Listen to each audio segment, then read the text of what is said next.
time.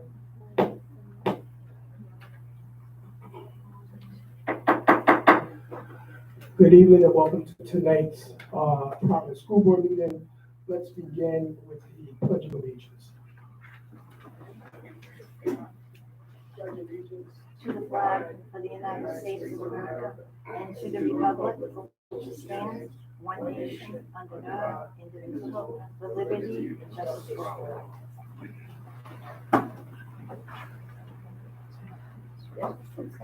Next on the agenda is the roll call. Mr. Clerk, if you could please call the roll. President Thomas. Present. Vice President Garcia. Present.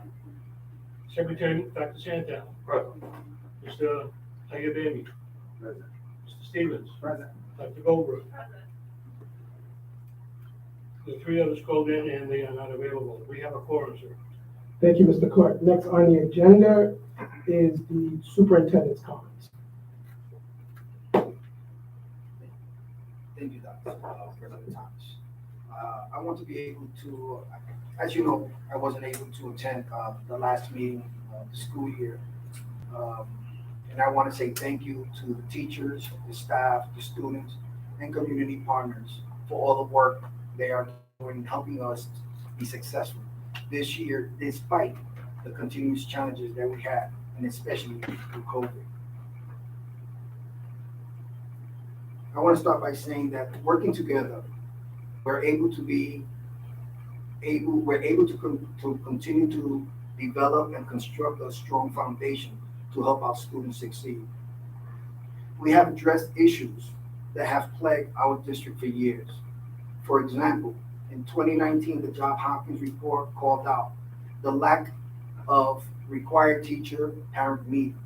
We worked together to include these meetings at our last teacher's contract. One of the biggest issues in the Johns Hopkins report was the lack of your unifying curriculum in PPSD. That meant that our students moved from one school to another, and that happens a lot in Providence. And that can cause it can cause students to go from one school to another, and there was a lack of the continuity where the students will receive curriculum in one building. When they go to the next building, it was a totally different curriculum or different lesson plan. So it was extremely important that we make sure that we had a curriculum. With that being said, we have ARC. We know that centralized curriculums across grades, K to 8, with a focus on independent reading. This has been researched and it shows that it works, and especially in the district-wide curriculum that we have. It's very difficult to continue making sure that our students succeed if our curriculum is not matching from school to school. But like many things, I like to say that fixing decades of neglect takes time. This is not easy. The work that we're doing and continue to do is not easy, and I want to make sure that that's clear for everyone. I understand and I know that there's some opposition to ARC right now, and that is natural when something is new. But we keep doing the same thing and expect different results. That's not going to happen. It's not working for our students. We need to do something different. We need to really look at how we're working with students so our students can be successful. In the past 30 years, we were looking at what has been done. Kids like me, kids like some of us up here, kids like some of you over there, need continuity. And we need to make sure that we give them that. We want to make sure that we continue to build a strong foundation for our kids. Please know that we're not throwing the staff into the deep end, our teachers.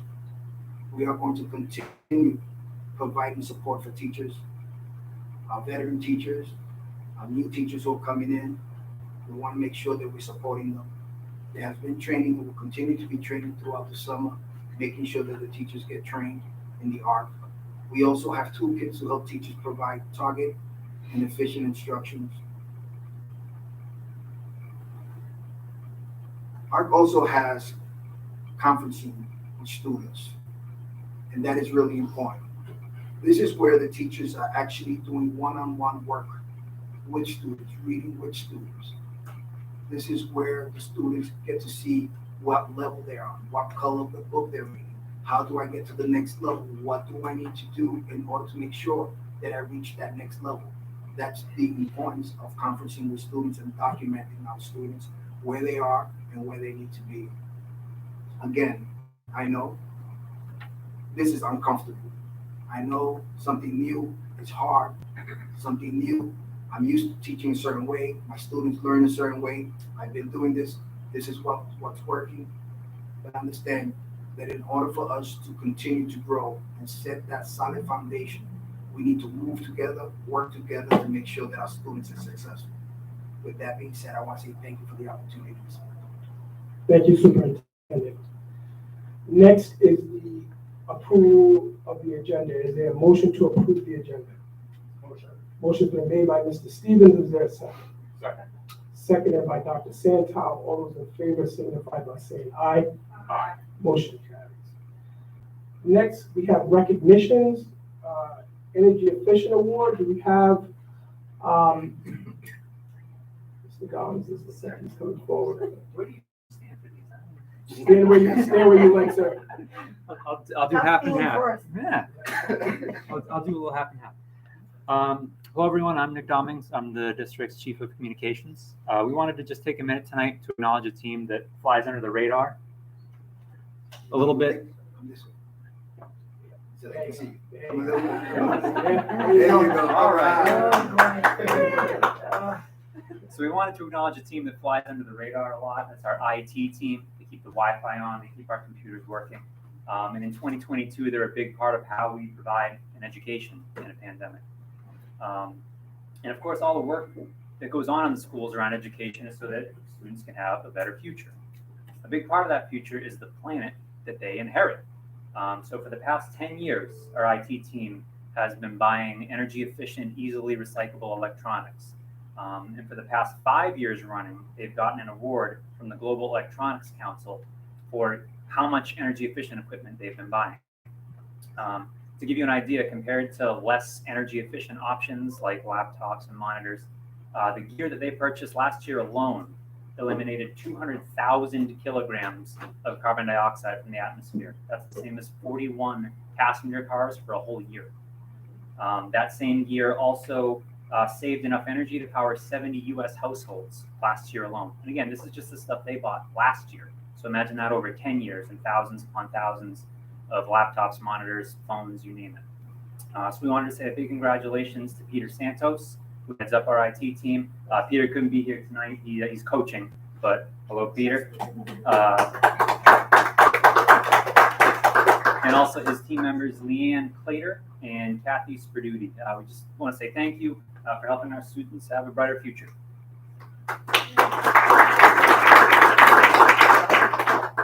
Thank you. Next on the agenda is public comment ready to be heard. Mr. Clerk, I believe we have a number of folks that have signed up for public comment. We have a few, yes, sir. The first one, if he's here, is Jake Govitz. If you want to come forward, sir, to the table, we're going to ask you and those who are providing public comment to please keep your comments to 3 minutes or less. And Mr. Clerk here will be timing to make sure that we give everybody equal opportunities. Hi, can everyone hear me okay? Sure. Hi, my name is Jake Gogetz. I am a teacher at Hope High School and I'm a member of the Providence Teachers Union. Hello to the school board and members of the public. I'm here to ask the school board vote no on the contract with McGraw-Hill for the social studies curriculum. In March, the social studies teachers were informed that there would be a complete change and overhaul to our history curriculum, resulting in decimation of history in the Providence public schools, from world history and US history being offered to every student to zero history being offered to every student. So now 9th graders will be taking on government and 10th graders will be expected to take civics. And this is what was communicated to us in March. We were not consulted. We tried to ask who was in charge of this decision, and we were told, we talked to the point person at social studies in the department in PBSD, They said that they did not know who was making this decision and that they would not be able to tell us. So we were not consulted on this, contrary to what the contract itself says. So voting on this contract today is voting for incorrect information in a public proposal. The public proposal says that a committee was consulted and approved, educators were consulted, community members were consulted. That is not my understanding of the process. So the information in that contract is not completely correct. And if you ask the people who are on the civics committee working group, they will tell you that that information is not quite there. Why should you oppose this? Teachers oppose it. The teachers, again, were not consulted, but all the social studies teachers that I know do not believe that we should not teach our students any history or that should not be required. There are teachers who have been teaching world history for many years and are now being asked to do unpaid labor, completely rehauling their classes and teaching something new, such as law and government. It's not guaranteed to help our students. It's not guaranteed to engage our students more. The curriculum, I've seen the curriculum, it's not necessarily high quality. For example, the assessments at the end of a series of lessons are not aligned with Common Core state standards. They're not even aligned with the objectives set out at the original, in the beginning of the unit plan. These are common things that I learned as just someone who went to graduate school and is basically qualified as a teacher. So why should a big monopoly company not be able to at least meet the good standards of best practices in teaching, such as using Common Core state standards to create rubrics for our assessments? Teachers, we know the school board doesn't necessarily have all the power in this situation, so I speak mostly to the teachers who are listening. There's power in numbers. If we come and speak and we object changes to our curriculum and we come together, then we can have power over our curriculum again. Teachers need to have a say in what is taught in our classrooms, and unless we have buy-in, unless we believe in what we're teaching, it's not going to go well. So I hope other teachers will join me in speaking up against changes to our curriculum bought for millions of dollars from companies, so that we can instead write our own curriculum together, decide on common curricular choices that have continuity across our schools, but allowing us to write it, allowing us to make choices that we know will work for our students, because we are competent professionals who can do so. And when we work together, we can get paid to do that. We can, keep that money in-house and make sure our teachers have the power to do so. Thank you for listening. Mr. Goldberg, am I pronouncing your last name correctly? Gogats. Gogats. I want to thank you for your public comment and for your service to the district. Thank you. As a Hope High alum, it's always a special place in my heart when I see Hope High School teachers here. So, thank you. Very special place. Thank you very much. The next is Leslie Shapiro. Is Shapiro here?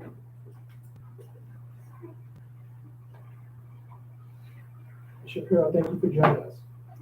Thank you. Members of the school committee, thank you for taking the time to listen to my statement. I have been a science teacher at Classical High School for over a decade. I am here today to speak about the lived experience of the failure of school staffing under the state takeover. I want to share one incident in the Classical High School Science Department, which has left a negative impact on students, my colleagues, and myself. We know that students learn best from teachers who are there for the whole year and who are fully certified in the subject area that they are teaching. Teacher attrition, particularly when it occurs mid-year, harms students and places a burden on other teachers who have to step in to pick up the load. This is complicated in science, where there is a myriad of research. And by the way, I have a doctorate in education, and my research is in science education. There's a myriad of research on the harms to students and teachers from out-of-field teaching. To be clear, out-of-field teaching is when a science teacher certified in one subject area teaches outside of that subject area. As an example, I'm certified in biology and chemistry, but I had to teach out-of-field last year when I had to step in as a physics teacher. After a science teacher at Classical went on leave prior to the start of 2021 academic year, and uncertified in any area of the state of Rhode Island, long-term sub was placed as the teacher of record. As you know, long-term substitutes are not paid at the same rate as PTU members. They are also not required to be fully certified in the subject area they're teaching. Towards the end of third quarter, this long-term sub found a full-time position in Massachusetts with benefits and higher pay, and left at the end of March, right before the end of third quarter. Due to the problems with staffing, several science teachers at Classical were asked to give up their planning period to take on an additional class. While this work is compensated, it adds additional stress to teachers in an already stressful teaching situation. Myself and 3 other colleagues stepped up to teach 4 of the classes that were abandoned. However, there was no one left to teach the 5th class. After a few weeks without a teacher for that last class, my principal asked me to take over instruction for those students who were not being served. That class was the same subject as the chemistry class I was teaching that period. I was already teaching a period 6. This is a second period 6 class. To stop student learning from suffering even more. I ended up teaching both classes together. To be clear, from April 25th to the last day of school, I was responsible for teaching an unprecedented 7 classes on a 6-period schedule. To tell you it was stressful and student learning suffered would be an understatement. I also want you to know that I have not been paid for the 7th class, despite my principal's assurances that I would be compensated. Everyone in this room wants Providence schools to be the best that they can be, and the only way that is going to occur is if classrooms are adequately staffed and teachers are appropriately supported. Thank you. Thank you.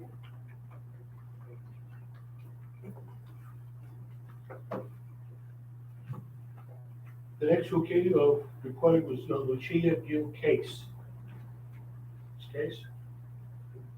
Ms. Keys, thank you for joining us. No, thank you. Good evening, school board members and Superintendent Martinez. I'm Lucia Gill Case. I'm a longtime volunteer at Hope High School. I'm on the Hope High School Community Advisory Board. I'm the parent ambassador for Hope High School, and I'm a former history teacher and educational consultant with a master's degree in teaching and curriculum. I'm speaking tonight to express concerns about the proposed changes to the social studies curricula in our high schools. You are being asked to vote tonight on whether to buy materials to support these changes.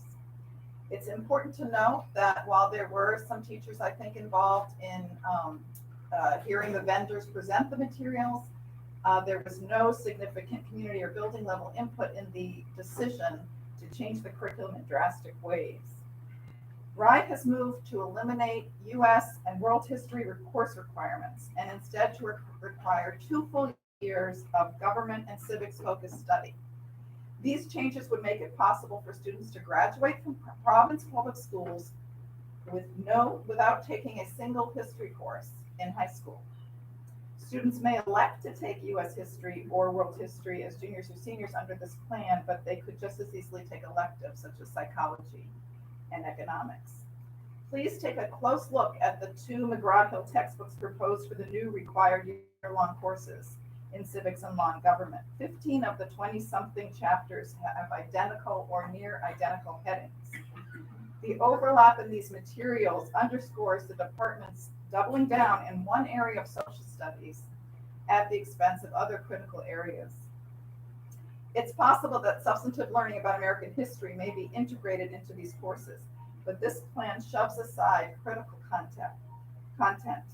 Native American peoples, waves of immigration and their impact, the conditions and consequences of slavery and Jim Crow, women's changing roles, American contributions in literature, jazz, science, and technology, and so much more.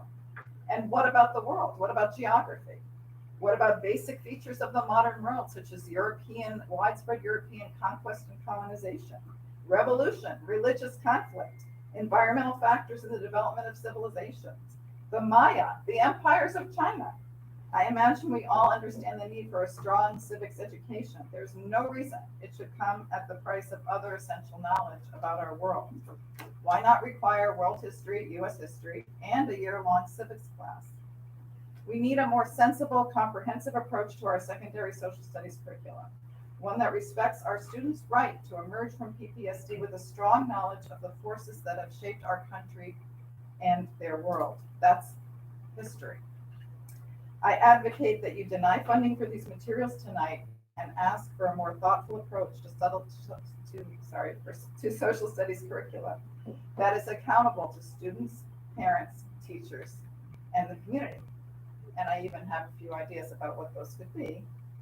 Like, hear those. I'm trying to get through my 3 minutes. So, thank you. Thank you, Ms. Keys.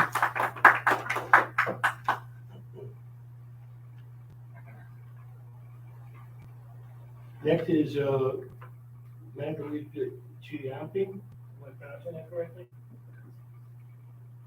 She here tonight? Natalie Chiampi? I don't think she's coming anymore. Okay, thank you. There was a late addition, Lynn Smith. Ms. Smith, thank you for joining us. Thank you. Good evening, everyone. My name is Lynn Smith. I am a health PE teacher at Nathaniel Green Middle School. I have been a teacher in the Providence School District since 2001. Two issues of major concern tonight that I'd like to address. One is our girls' locker room. At Nathaniel Green, as you know, we have the largest middle school in the city, and our girls have not had a locker room for physical education for 6 years. 6 years. We have been unable to have a legitimate, full-fledged, standards-based curriculum, intense physical education program. As you all know in the room, middle school is a unique situation, especially when it comes to our female students in physical education. For everyone, even our male students. Body image, self-image, self-confidence, social emotional plays a big part in physical education and feeling good about yourself. We know through physical education, students are better learners, okay? So this whole SEL, which is in the forefront in education across the country. So in September, it'll be 7 years. We have students who have not had PE leave our building who have graduated. For me, as a phys ed teacher, as a health teacher, and as a parent of my own students, I'm here to advocate for change. We have been very patient. We've work orders, grievances have been filed, but there's been so much turnover with the staff in Providence, the decision makers, that we always kind of get put on the back burner. And again, we've been very patient. To me, if this was any other school district and we had more parent engagement, this would not be acceptable. So I'm here to advocate for, while the higher beings are deciding what to do with that room, please make it feasible so my females can change in there and have physical education. They need that, especially coming with the COVID and all that's brought to the table. And all the mental health on the forefront. Second issue, after the Uvalde, I've been, as most of you know, Nathaniel Green was in the news. We are a great school with a great faculty, and we have a great bunch of kids who are hardworking there. And there's been a lot of negative attention with the safety concerns, lockdowns, etc. And as I've been listening to one of the teachers who survived the Uvalde shooting, his interviews, it got me thinking about safety in our school. And I know that we've addressed it. There's been immediate funding to make immediate renovations. And the suggestion that has come to mind is, and has come out in the interviews, and is that classroom doors should be self-locking from the inside. Think about that. If a teacher forgets to lock a door, a student comes in from the lavatory, whatever, and leaves that door open, and all of a sudden things happen, and the door doesn't get locked, or maybe the teacher forgets, right? These things happen, makes an honest mistake. A teacher would have to open that door, or a student, right, to lock the door from the outside. Think about that, number one. Number two, most of the doors at Nathaniel Green have glass in the middle of the door, such as this door right here. We practice evacuation drills, we practice lockdown drills, we practice everything.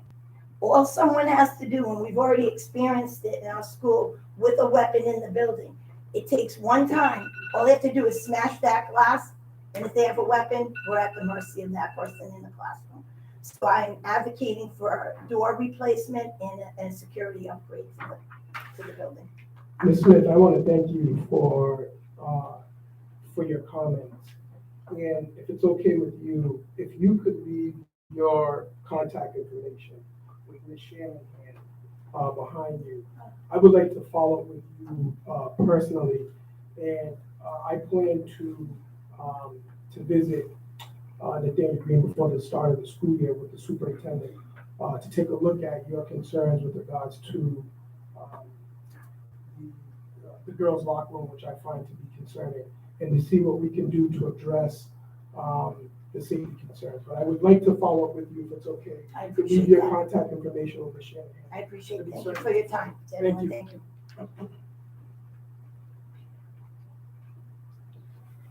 That's only spoken once for tonight, sir. There were 3 others who sent in written comments. Melissa Robb, Emily Lurie, and Laura Briggs. You can add those to the written record. Yes, if you could add those to the minutes, that'd be appreciated, Mr. Clark. Is there anyone else who did not sign up for public comment but would like to come forward and speak? If so, I see a few hands raised in the back. If you would like to come forward and speak, we will allow you to do so. However, we are going to ask you to keep your comments to 3 minutes or less. Going forward, I want to ask community members, school community members, to please sign up through the portal. I think you have until 4 o'clock on school board meeting nights to sign up, and we prefer for folks to sign up through there if possible. But for tonight, we will allow folks who are here to speak to come forward. And I believe Ms. Calabro. There seems to be some confusion because we did sign up You did? on a form, so I don't know where it went. Right. What I'm asking is to do so electronically. Oh, okay. My Yes, apologies. yeah. Okay. No, not a problem. So for you and others who signed up this evening, you're here, we're gonna allow you to speak. We're going forward. We would prefer for folks to sign up through the portal. So with that, Ms. Calabro, Providence Teachers Union President, thank you for joining us. Thank you very much. Please begin when you're ready. Thank you. Good evening, everyone. I hope you're all enjoying this blazingly hot summer.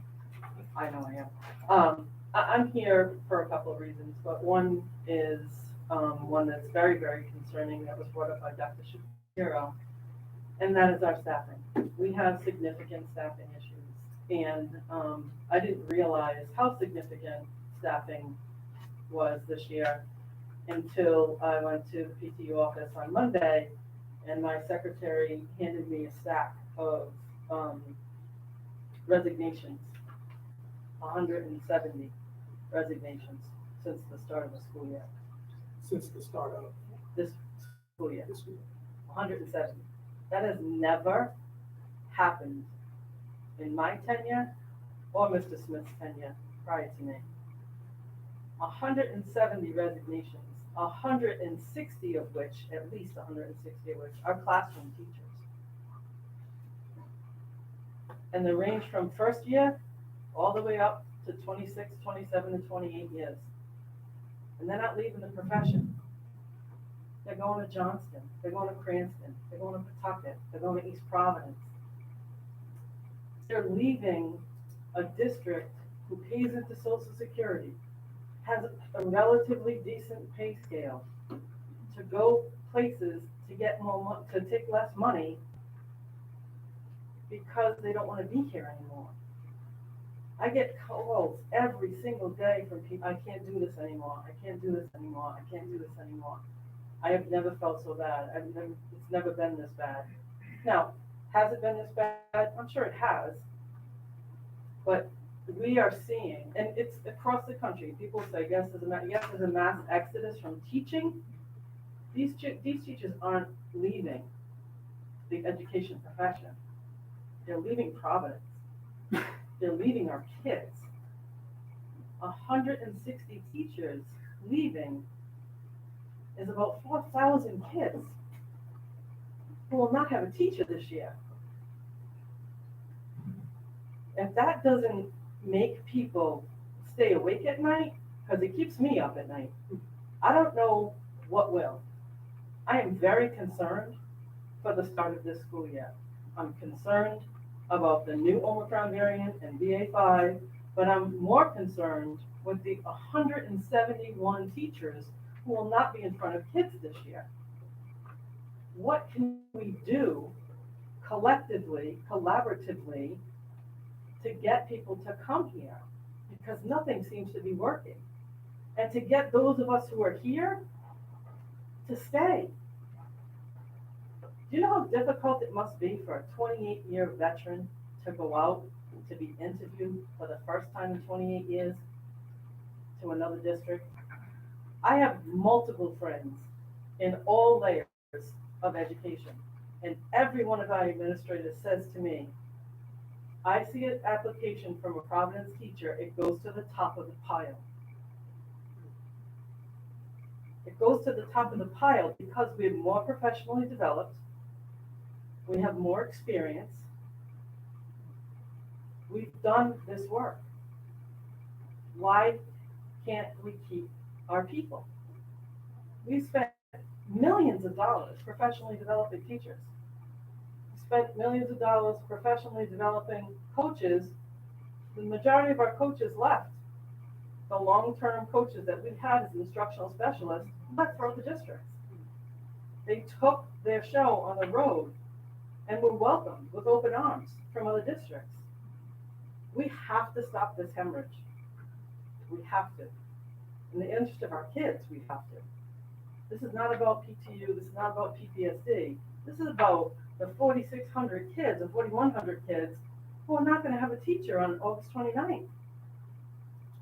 And then that will happen. What Dr. Shapiro said, coverage, 6th period, stretching people thin, 7th period. I wish I had known that. I would have told her not to do that. It's a violation of the contract, but she did what she did. It's enough. We have to work together. We're not going to succeed if we don't. We're just not. Thank you, Ms. Clyber. Is there anyone else who signed up for public comment? Please come forward. If you don't mind stating your full name for the record. Good evening, members of the school board. My name is Danielle Lucini, and for the last 8 years, I've had the pleasure of being the band director at Mount Pleasant High School. I brought some visuals for you today. I'm here to talk about some safety concerns for our building. This is our building. In the last 8 years, the facade has crumbled, leading for black mesh to be attached to the front of our building and a fence to be put up surrounding the building. This was done so that the crumbling concrete would not fall on anyone's head. The mesh was attached over every door, and a fence was put up along the parking lot perimeter. About 6 years ago, the repairs were completed, and we were assured that the fence, the mesh, the scaffolding, and everything that went with the job would be removed. While the scaffolding has come down, the mesh and the fences have not. The fence is still in place, and there's mesh above our emergency exits here and here on the side of our building. Our staff recently received our ALICE training for our building emergency response. We were informed that during a lockdown for intruder, active shooter, or hostage situations, our principal has a go bag that has a floor plan and master key to the building that can be given to first responders. The instructions are that the administrator will throw this bag out of a window to the first responders below to allow them access to the building to respond to the threat. Here's the problem. Every window on ground, first and second floor has bars and chain link over it.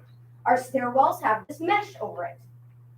She would have to risk her life to run from her first floor office, which is located here, to any science lab on our third floor, which is the only portion of our building that does not have bars on their window.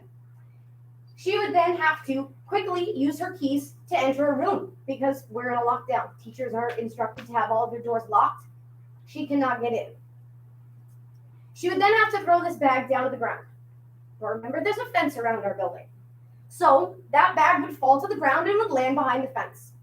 The fence has gates on it. The access to that gate is the master key. The master key is in that bag, which is now behind the fence. So the rescue team will have no way to get to that bag unless they cut a lock or scale a fence.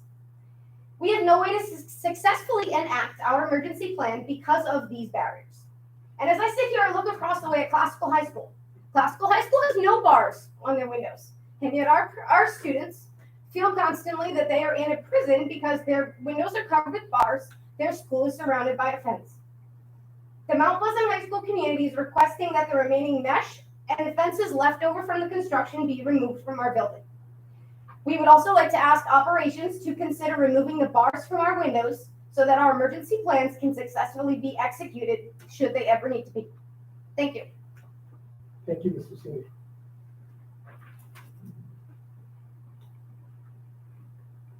Is there anyone else?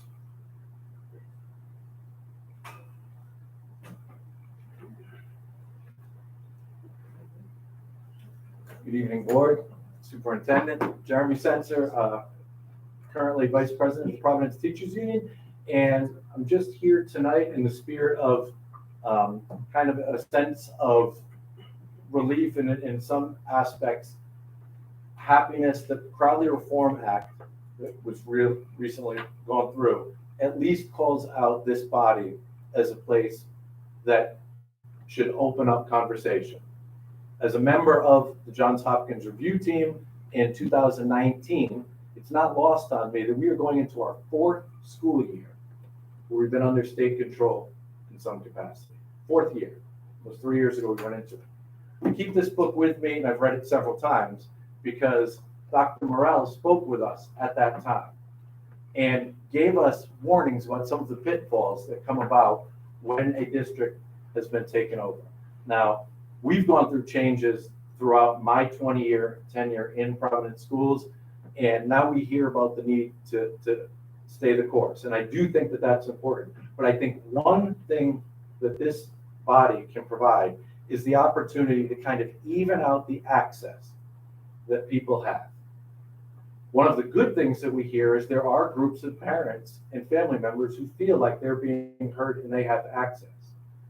There are other stakeholders who are important parts of the PPS community who do not feel that they have that same type of environment. So I just wanted to basically be here tonight talking because it feels like this is an area and a forum for talking. We've heard wisdom and passion in this room tonight around opportunities with history and social studies, opportunities with safety. We've clearly, and I'm not gonna, act like it hasn't happened, we've had missteps along the way in this takeover. There's been relationship, and trust that have deteriorated between teachers and between state takeover. But I feel that we cannot go into another year, this 4th year, continuing to make these same mistakes.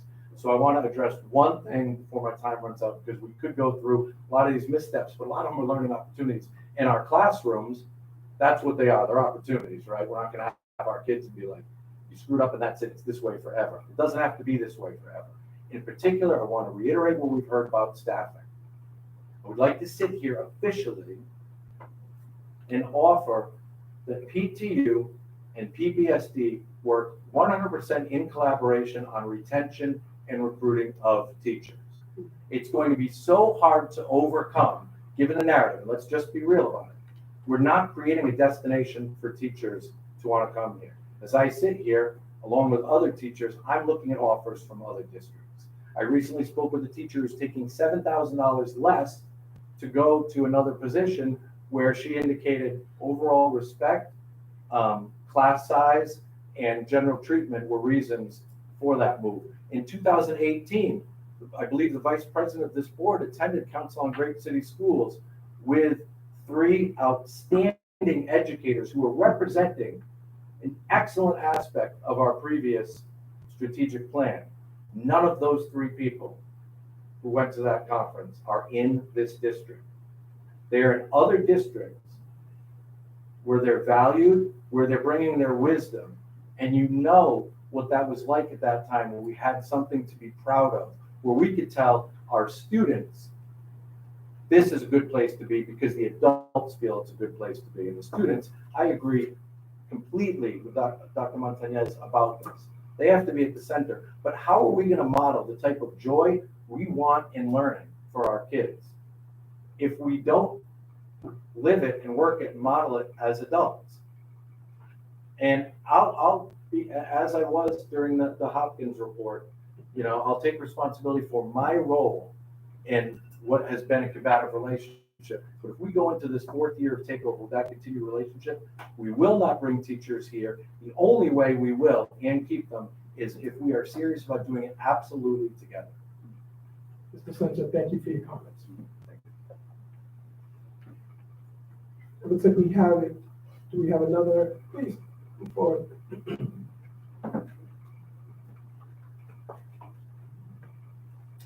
Thank you for joining us. Please state your full name for the record. Good evening. My name is Kristen DeHertog. I'm a guidance counselor at Juanita Sanchez High School. I have a concern about the PPSD planning to utilize what is now the JSEC guidance office as a satellite location for PPSD administration. Our school complex houses two high schools, JSEC and 360. And I should start, I guess, that I've been in the district now for 32 years, 29 as a guidance counselor, and the past 7 at JSEC. During the past 7 years, the guidance office has moved 5 times. I've had to share space with my co-counselor, my teacher leader, 3 out of those 7 years.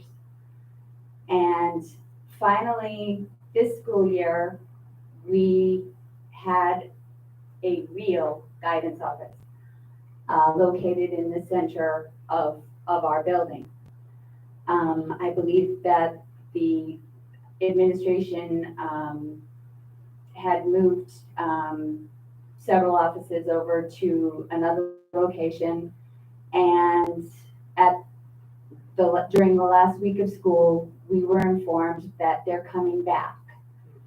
And not to say that I have anything against PPSD administration, but I need an office. I need a place to work with my kids.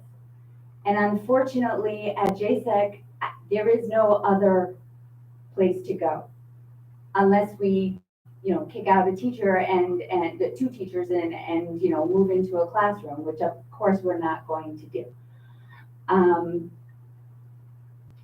I wrote an email to Dr. Montanez, and I don't know if you were able to read it yet, but basically our office is conducive to working with students in groups, but it's also conducive to meeting with students in private in our own offices when necessary. Mental health being at the forefront of everyone's concern. This year I've had students disclose to me, terrible things that have happened that are happening in their lives, domestic violence, sexual assault, suicide attempts. And I have no confidence that I'm going to have a confidential place to talk to my kids this year, because it's now going to be a PPSD satellite office location. I have to be a JSEC because my kids are at JSEC. It seems logical that PPSD administration that works with the entire district does not have to be a JSEC. And I'm hoping that we could, you will listen and that you will understand that if I'm located in a classroom with several other professionals, the students who have actual crisis issues going on in their lives, they're not going to feel comfortable talking. You need to have a confidential environment to counsel students. I have no confidence that if this move is enacted, that I will have the ability to do my job and that my students will have access to confidentiality, which I believe that they deserve. That's all I want to say. Thank you. Thank you. Is there anyone else in the audience who did not sign up for public comment who would like to come forward and speak? Okay, there being none, we will move on to school board comments, and I will open up school board comments by stating, I'm sure by now folks are aware that today will be Dr. Goldberg's final meeting with us here on the school board. I met Dr. Goldberg back in March of 2020. And at that time, we were meeting new folks remotely. And I watched Dr. Goldberg join the board and be another parent voice advocating for the needs of students. What was unique about Dr. Goldberg is she has 2 school-aged children in the district and brought a perspective to the board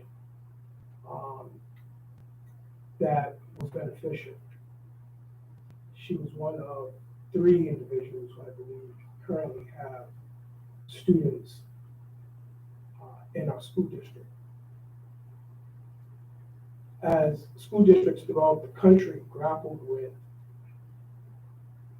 how to open up our schools safely for both students and staff, we turned to Dr. Goldberg for guidance and for leadership. And Dr. Goldberg played an integral role in the district, being able to open up our schools safely for students and staff.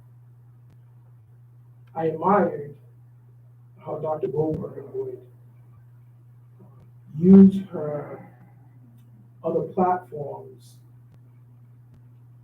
to bring attention to Providence Public Schools, whether she was speaking at Brown University, Lifespan, or if you saw her on TV commercials, she always represented Providence Public Schools with professionalism, class, and dignity.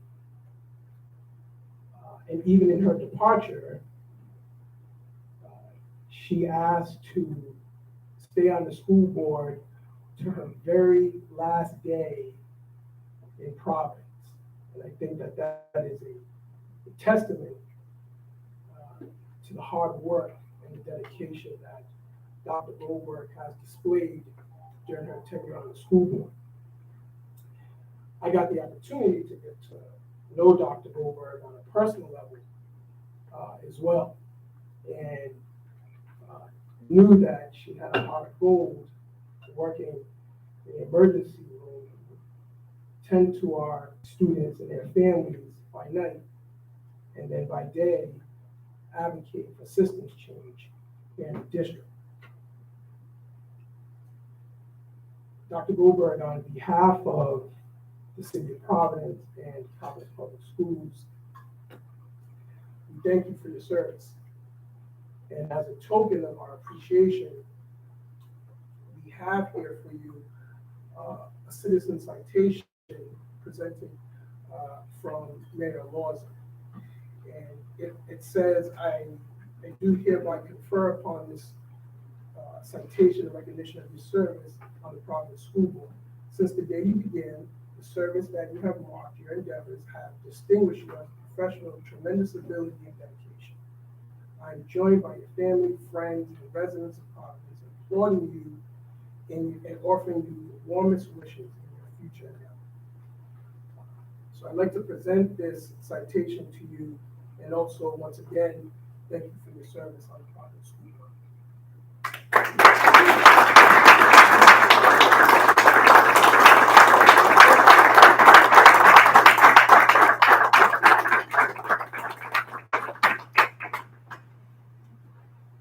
Before I open it up to my colleagues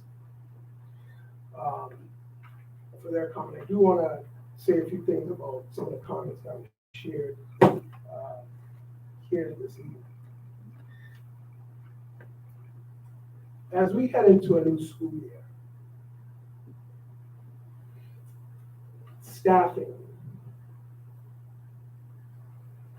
is critical to the overall success of our school district. And I hear the folks here this evening speak about staffing issues, and it keeps me up at night as well. The last thing that we want to hear is there are members of the district who are feeling overworked and underappreciated, etc. I know that the district has done a lot to try to address this concern, whether it is opening up the hiring practices sooner, creating pipelines with some of the colleges and high schools to funnel teachers into the district. And I applaud the school department for their efforts to address this concern.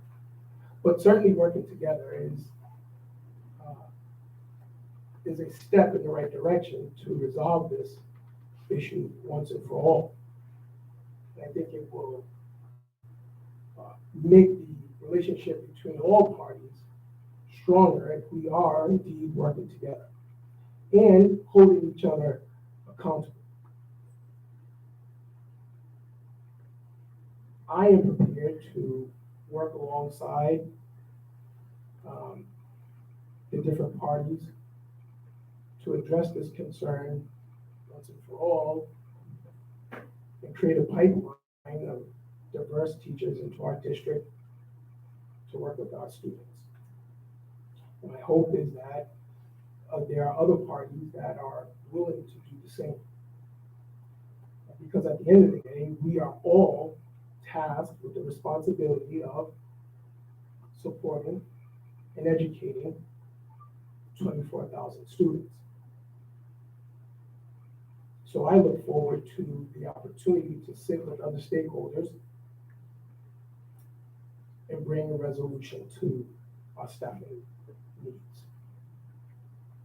With that, I will open it up to my colleagues and the superintendent if he would like to add any additional comments.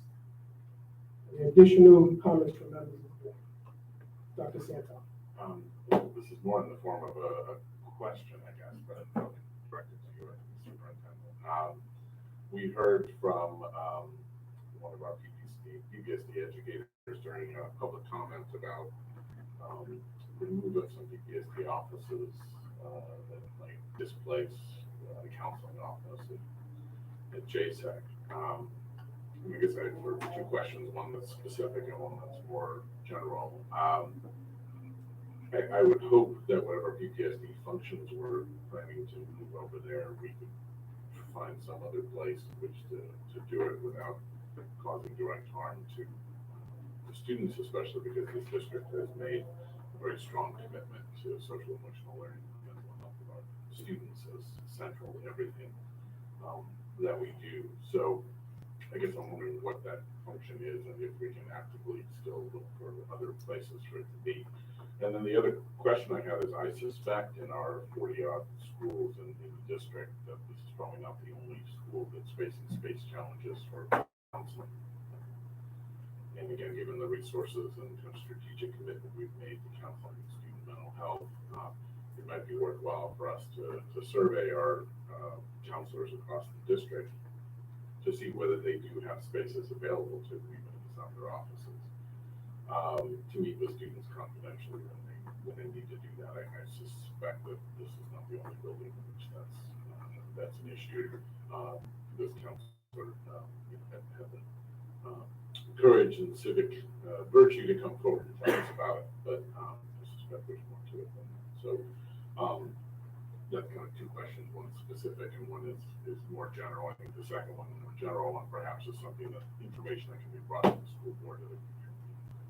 The first one's more specific, though, is do you have a sense of whether we can, and there's still alternatives on the table for that move, or has care been taken in the planning of that move that those counselors would be able to do with their students? So we have the office that's working with operations that has been looking at all possible opportunities of what to do, where to move, who to move, when to move. So that's all been taken into consideration and they continue to work on it. So I can definitely have operations come up with a date and explain a little more what has been done. Yeah, but that would be, if we could get a report on that school specifically, JSEC, but also just in general, I think we'd all appreciate it. Thank you. Thank you, Dr. Santel. Are there any other comments from school board members? Goldberg, please. Good evening, everyone. First, I want to thank all the teachers for coming here tonight. I think you bring valuable context to the table, and as Mr. Spencer said, we really are stronger together if we hear about what is affecting you and your thoughts on these contracts. We can make more informed decisions. And as someone that served on finance for the last 2 years, this is like valuable context that we have sometimes been missing. So I appreciate the courage and if you take the time out of your day to come and speak to us. And, second thing, I want to say thank you, President Thomas, for the kind words. But it's been such a pleasure serving here on the school board. I've only been with this group for the past 2 years, but I've had really wonderful opportunities to make a difference in students' lives and families' lives, and hopefully also our teachers, staff, and administrators' lives. And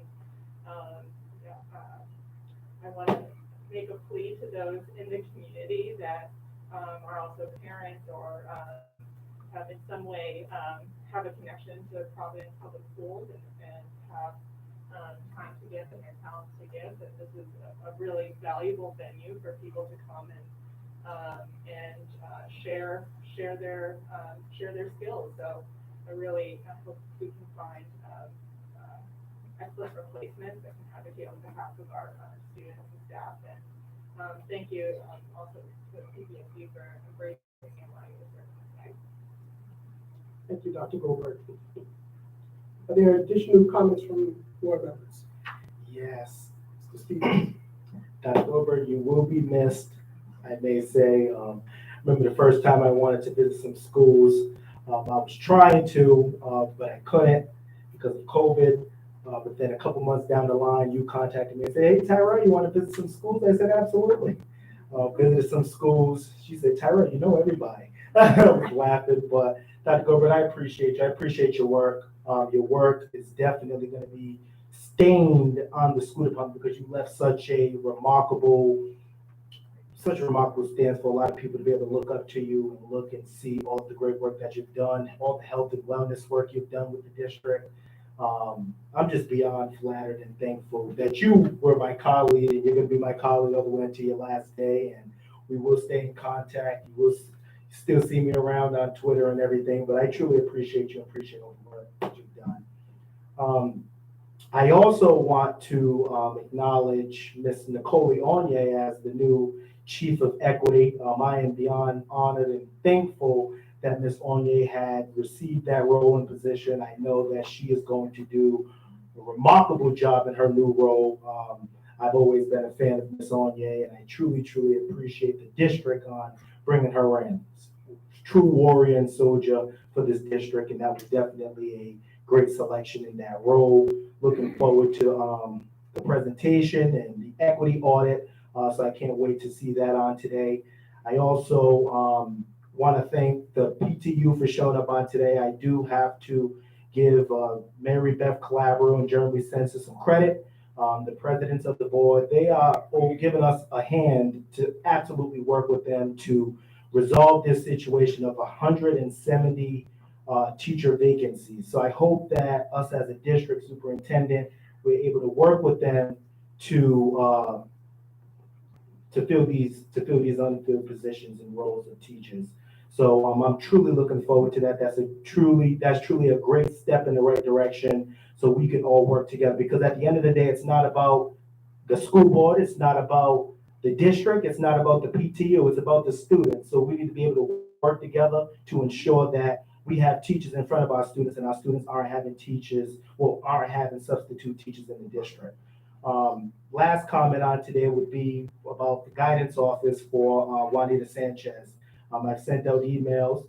I know the superintendent stated that he will look into that situation, him and the operations team. So I'm really looking forward to some insight and information on it. We truly need to have a long-term planning solutions for staff members in the district. We shouldn't be using any space as it pertains to any schools taken away from the student space. Students should have access. Counselors and social workers should have a confidential working space for students, because as you may know, we are at an all-time high as it pertains to social and emotional support for our students. And they need a confidential space. We can't be taken away from student space in classrooms and stuff, trying to create cubicles and trying to fight. We can't do that. We need to make sure that that space is there for them. The space was built there for the students. It was built for two schools, Juanita Sanchez and 360, and we need to make sure that they utilize each and every space, and we're not squeezing them into spaces where they're not able to do their job and feel comfortable with doing their job. So, Superintendent, hopefully we can get some insight and information on that, but I am completely grateful to be here on today. I'm excited. But Dr. Goldberg, one more time, I'm gonna miss you. I will stay in contact. I really appreciate the work that you've done. I've learned a lot from you. So I truly just thank you and wish you the best. Thank you, Mr. Stevens. Are there any additional comments from school board members?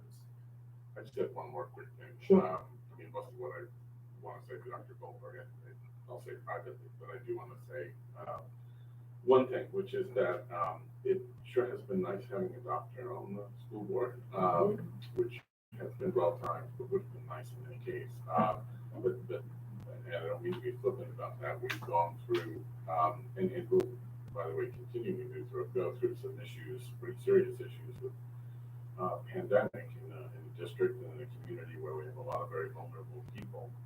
You know, we were very unique as an urban district during the pandemic in staying open.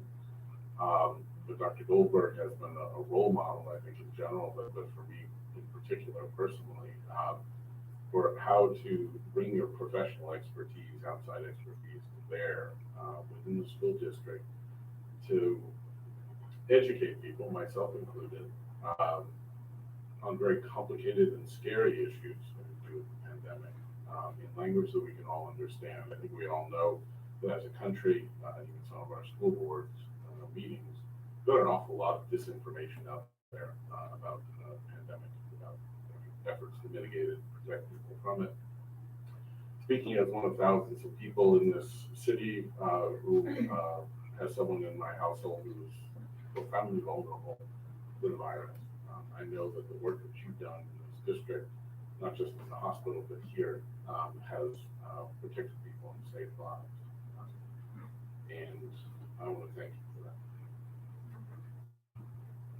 Thank you, Dr. Santel. And once again, I want to thank Dr. Goldberg for her service. In addition to serving on the school board, I think she was also an active member of PLE as well. So she was balancing a number of different roles in this as well. So once again, thank you. Any additional comments from school board members? There being none, we can move on to the next agenda item, which is school board committee updates, and I will turn it back over to Dr. Santel, who co-chairs the policy committee, for an update. I'm going to be very brief. We have three items, three policies that we have passed through the policy committee. They, I think, were moved off of the consent agenda onto the presentation portion of the agenda for some reason, but they do have action next to them, which I assume doesn't preclude us from acting on them today. Is that correct? Correct. Okay. So all I'm going to say about them, all three are on for first read. The homeschooling policy is one that has been actually discussed at the board meeting previously, but we didn't get to go through the official first read several weeks ago because it's not approved. But the other two are new, the Title IX policy and the pandemic policy. I'm not sure we would have a pandemic policy if it wasn't for Dr. Goldberg, so thank you for that as well. Those policies are available to citizens for you to read on the site, so I'm not going to go into detail on them. Again, they're on for first read. Most of our policies go on for first read by the board, and then the second time they come up, we vote to approve them. So that's pretty much it for the policy committee. I believe we have a meeting scheduled for August, but as far as the updates go, it's those three. Thank you, Dr. Santel. Next, we have a finance committee update, and I will turn it over to the chair, Mr. Evacuation. Thank you, Mr. President. Last week was an intense conversation. I heard a lot of contracts that were discussed, and the committee, myself, took over. Thank you so much for your service. and Mrs. Stevens. We were able to go through all the contracts. Item number 15, which we were looking at, has been pulled for discussion that we cannot have to talk about it in detail this evening. And as we heard from the public comments about item number 28 regarding the social studies, Yep. I don't know if it's something we want to take a deeper look into. So respectfully, I would want us to look at that when we get to that. Beyond the conversation and item number 28 that was brought up by one of the public comments tonight. Aside from that, we had also the ordinances that we were not able to go through last week because of time. Hopefully, and I'm not seeing Mr. Zach Scott here, or he's here, to give us a presentation of that.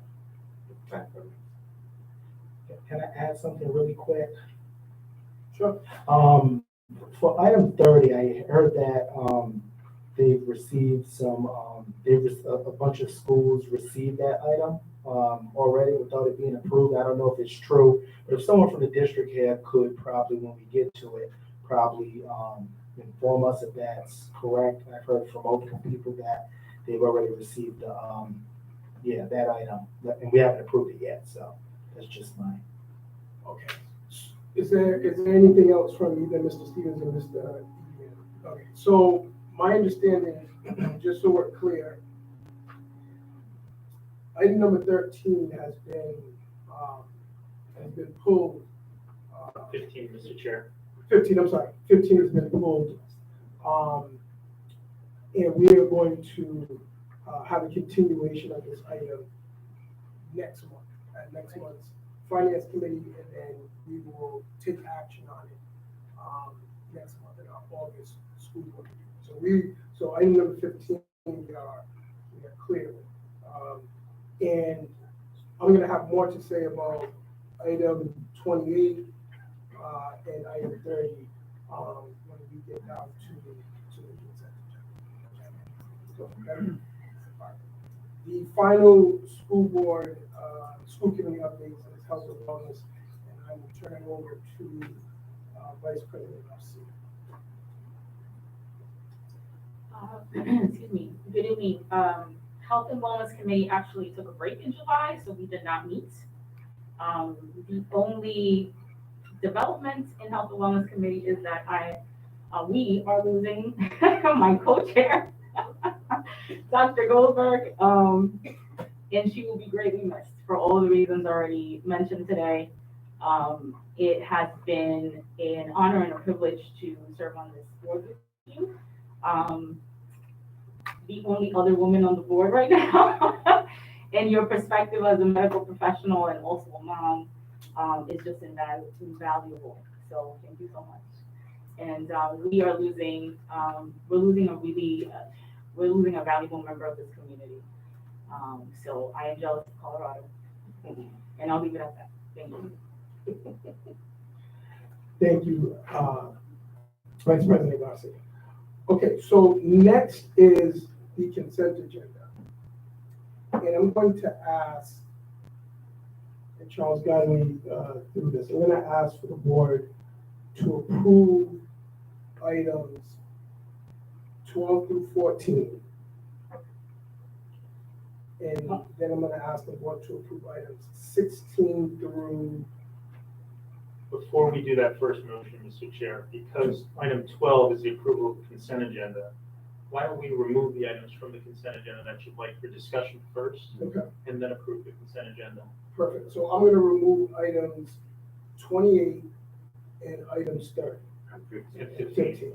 17, 28. 15, I'll 28, second and that. 30. There's a second. All in favor? Aye. Okay. Is there a motion to approve the consent agenda? So, Motion been made by Mr. Indiani. Is there a second? Seconded by Dr. Wilbur. All those in favor? aye. So just for purposes of our minutes, that's a motion to approve the amended consent agenda with the removal of items 15, 28, and 30, having been removed. As for item 15, as I previously stated, we will revisit that contract in August, and then the board will take action at that time. Item 28, Royal Hill Social Studies. Certainly the public comments today by our educators is a red flag for me. I'm going to ask the district to hold, I'm going to ask the board to hold from taking action on this item and ask the superintendent and his team to engage with our educators to ensure that we are standing up a curriculum that meets the needs of our students and reflects our educators as well. So superintendent, I'm going to respectfully ask of you and your team to take another run at item 28 with our educators and see if we can come to a mutual resolution. Just to add something to that, if I might. There's sort of two questions. There's the narrower specific question of this particular curriculum and this particular contract. Is this the best product to fulfill the need that has been identified? But there's also the broader question of the overall curriculum itself and the role of history in the curriculum. For those of you who know my commitments, I'm rather firmly planted in both civics and history. I'm an American political historian. I teach civics at the college level. I teach teachers civics at the college level. And I sued the state of Rhode Island to try and get civics into the public school. So, well, yeah, we'll say successful. Conversation for another time. But I certainly agree with trying to bring civics in as a requirement, but there is no reason why that should be at the exclusion of American history. Certainly the best practices in the teaching of civics would not only be thoroughly integrated into the teaching of American history, but other subjects as well. So, the school board has never really been asked to make decisions about overall shape of curriculum. However, in the spirit of Dr. Goldberg bringing his professional expertise to issues of importance here, I'd like to be a part of whatever discussion perhaps should have already taken place or will take place about how we're going to balance what our curriculum is going to look like given the state's new requirements about civics. I'd like to be in the room. I'd like for some of the teachers that are in the room now to be in the room as well as those that they speak for. I think we need to tap the brakes on that. Some open arguments for why we shouldn't, but this is $500,000 that we're talking about spending. I think we need to tap the brakes on that. Thank you, Dr. Santos. So we will, the district and our educators will come together and iron this out. This contract comes back before the school board. I hope that it does with support of our educators. If not, then we need to find a separate resolution. All right, and then item 30, Mr. Stevens brought to my attention that it seems like some schools may have already received the funds for this or are already accessing grapevines before the school board had an opportunity to take action. I don't know if that is true or not, but I asked the superintendent to look into it and to come back to the board with a definitive answer. And so I'm going to hold on the school board taking a vote on item 30 until the superintendent is able to clarify. Okay. Next, do we need to take that? You already approved it like this. So, okay. All right. So we can go into our next action item, which is presentations. And first up, we have the first read of the Title IX policy. So is there someone from the district that is here to walk us through? Charlie, do you want to bring it up? I can certainly provide an explanation, Mr. Chair. So Presently, we have a protocol that we follow relative to Title IX investigations. However, we don't have an official Title IX policy. So this is to get us up to speed and in compliance with our obligations under Title IX and under various discrimination statutes that have an existing policy and a reporting structure for folks who may feel as if they've been discriminated against on the basis of sex. So it would encompass any type of sex-based discrimination claims and provide for a reporting process and a grievance process to address any claims for violations of our Title IX policy. Are there any questions for Mr. Jerry? Okay, there being none, take a motion to approve the first reading of Title IX policy. So moved. Motion's been made by Dr. Santos, seconded by Dr. Goldberg. All those in favor signify by saying aye. Aye. Any opposed? Any abstentions? Motion carries. Next is the pandemic mitigation policy first reading, and I assume we'll stick with Mr. Jerry to walk us through. Certainly. So, following some conversation with the members of the policy committee, we made some alterations to the pandemic mitigation policy. And the policy just provides basically for the superintendent to have certain discretion to implement mitigation strategies consistent with the mitigation strategies approved by the Rhode Island Department of Health and the CDC, so that we can maneuver quickly in the event of another pandemic. That process also is reviewable by the school board within 20 days of its implementation. And prior to coming out of any mitigation strategy, it would also be subject to review and public comment before the board. So we can get some unique feedback and also have a process by which we can have a conversation about going in and coming out of various mitigation strategies, all of which, however, have to be consistent with the recommendations of the CDC and RIDO. So it's not a federal discretion, it's all consistent with the existing recommendations of health professionals, but also providing for public comment and a public process to vet those mitigation strategies. Perfect. Any questions or comments from school board members? There being none, is there a motion to approve the first read of the pandemic mitigation policy? So moved. Motion's been made by Dr. Santos, is there a second? Seconded by Dr. Goldberg. All those in favor signify by saying aye. Aye. Any opposed? Any abstentions? Did we just lose our Did we lose? Mr. Igman stepped out, I didn't realize.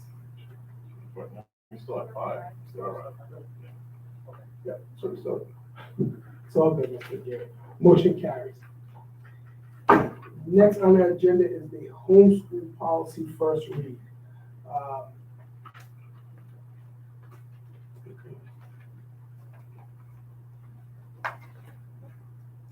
Good evening. Thank you for having me. Previous to this, we really didn't have a clearly articulated homeschool policy that followed Rhode Island general law. It was kind of all over the place. So what we did was we looked at the requirements of the general law and wrote a homeschool policy that has a clear letter of intent, which spells out, the requirements of curriculum, attendance, and what assurances parents give us in homeschooling their children.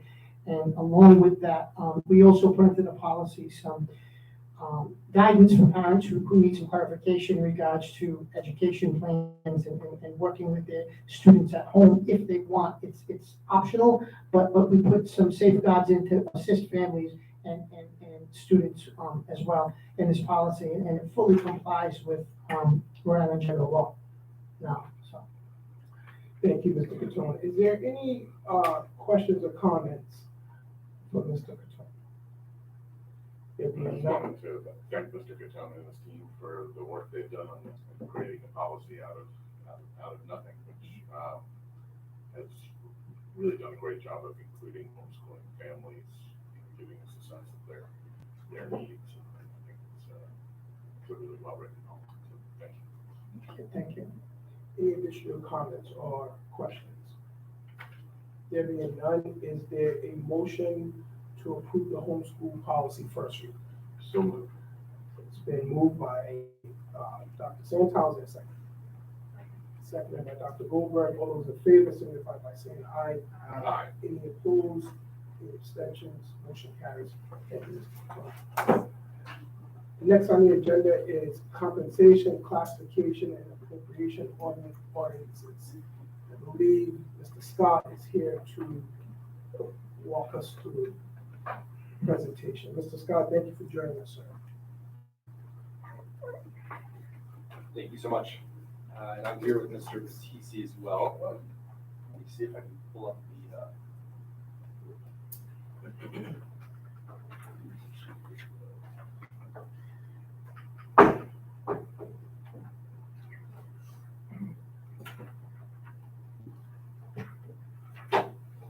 All right, good evening, and I'm joined by Christopher Batisi, who's the Executive Director for Finance. And we're here today to do an update on the FY23 budget. I know we were with you, I believe, in April and May to give a high-level overview of our budget. We shared kind of the draft of those ordinances, and then we're here with the final version of those ordinances. So just to give an overview of what those ordinances comprise of, there are three ordinances that we have in front of you: the appropriation, compensation, and classification. So let me give a quick kind of description of what each of those means. The appropriation describes our funding by category, and it's organized by the Uniform Chart of Account Codes. That's something that is to ensure consistent reporting across the state of Rhode Island. And it's important to note that what you'll see there is what covers our local funds. That is aid that comes from the state, roughly 2/3 of our local aid, and then the other third that comes from the city. So it does not include Title I, ESSER, stimulus dollars, but is focused on what is our local budget. On the compensation ordinances, that identifies positions and salary ranges for FY23.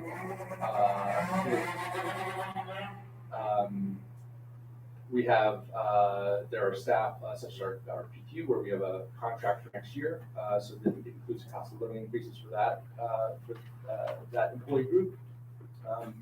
But you'll see for local 1033 and local 1339, with whom we're currently in negotiations for a successor contract, there aren't raises that are listed in there, but certainly when we come to an agreement, those will be included.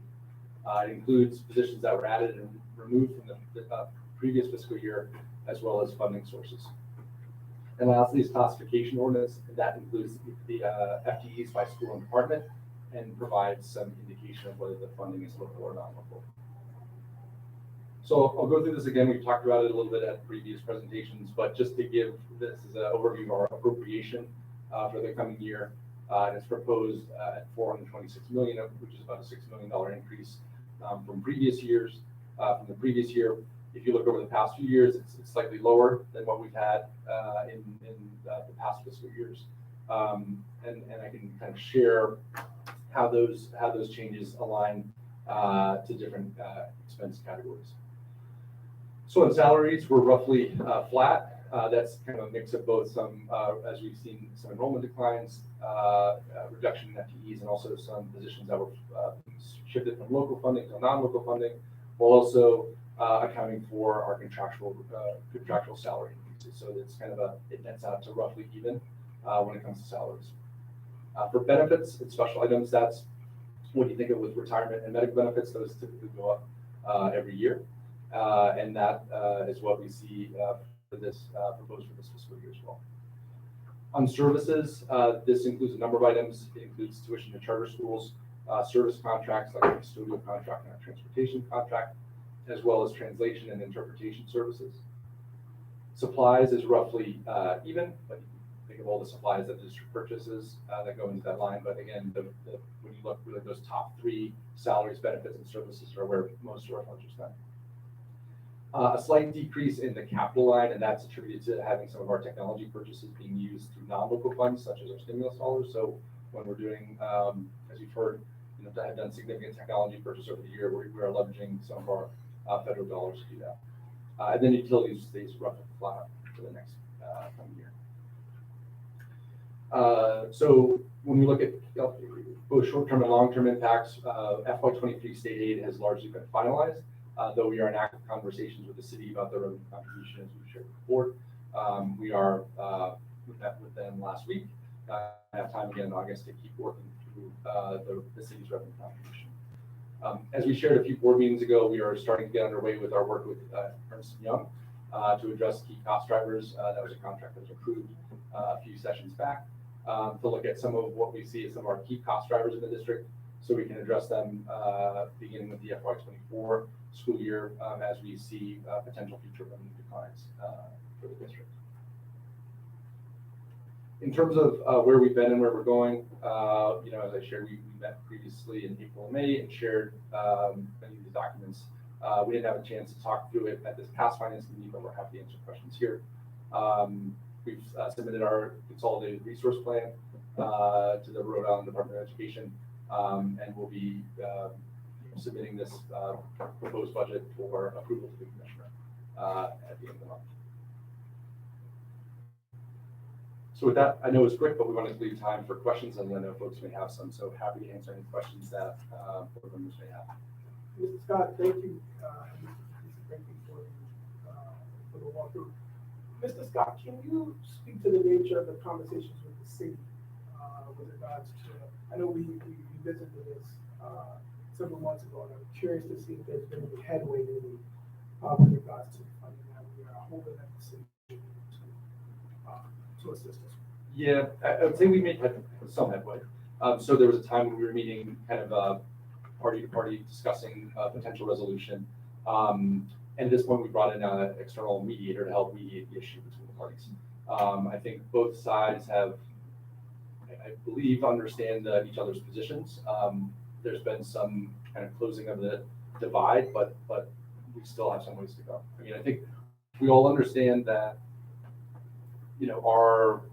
we are not some separate entity. I mean, our fate is intertwined with the city, and so we want to do what's best for the city. And I genuinely think they want to do what's best for schools, but we just, I think, have disagreement on not only the legal interpretation, but on what some of the necessities are to fund. Yeah, I'm optimistic in terms of this being resolved by the start of the school year, but the mediator hopefully a resolution sooner rather than later. Okay. Are there any additional questions or comments from school board members? Okay, there's none. I'm sorry. Did you want to jump in? No, I'll leave your questions. I won't ask your question. Okay. It's more of an ask than a question. So salaries, we have a thorough breakdown of salaries.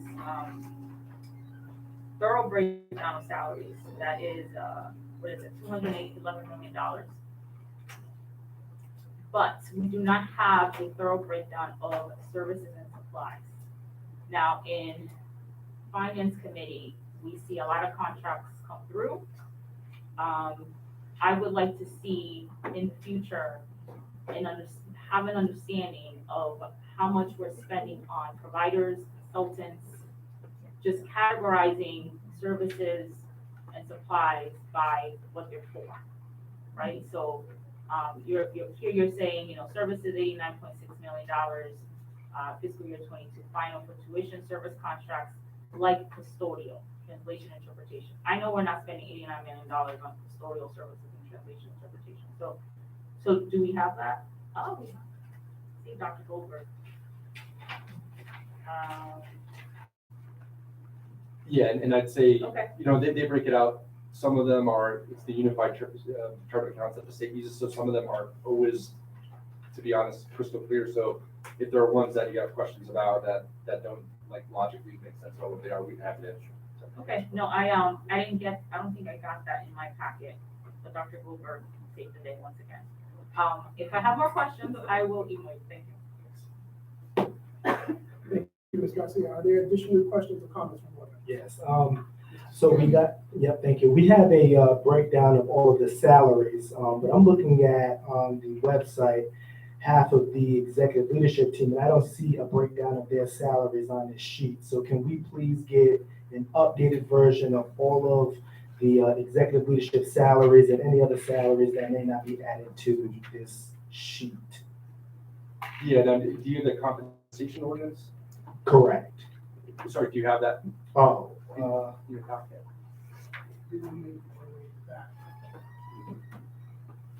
Ms. Rain? Yes. yes, I do. There's a lot of, most of the executive leadership salaries are on this document. Okay. I mean, if you have, if you can email me which ones aren't there, they should be. So, All right. This is, it's meant to be reflective of all the decisions we have, so if I'll there's a email specific you. one that's not there, please let me know. Thank you. Thank you, Mr. Stevens. Additional questions or comments from board members? There being none, gentlemen, thank you.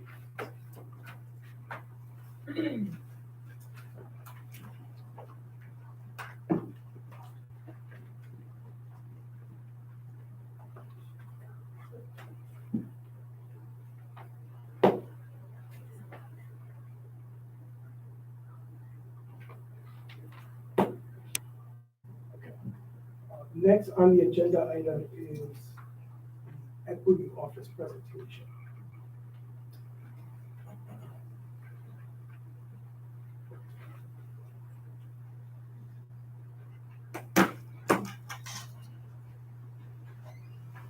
Good evening, Superintendent, Chair Thomas, and PTSD Board.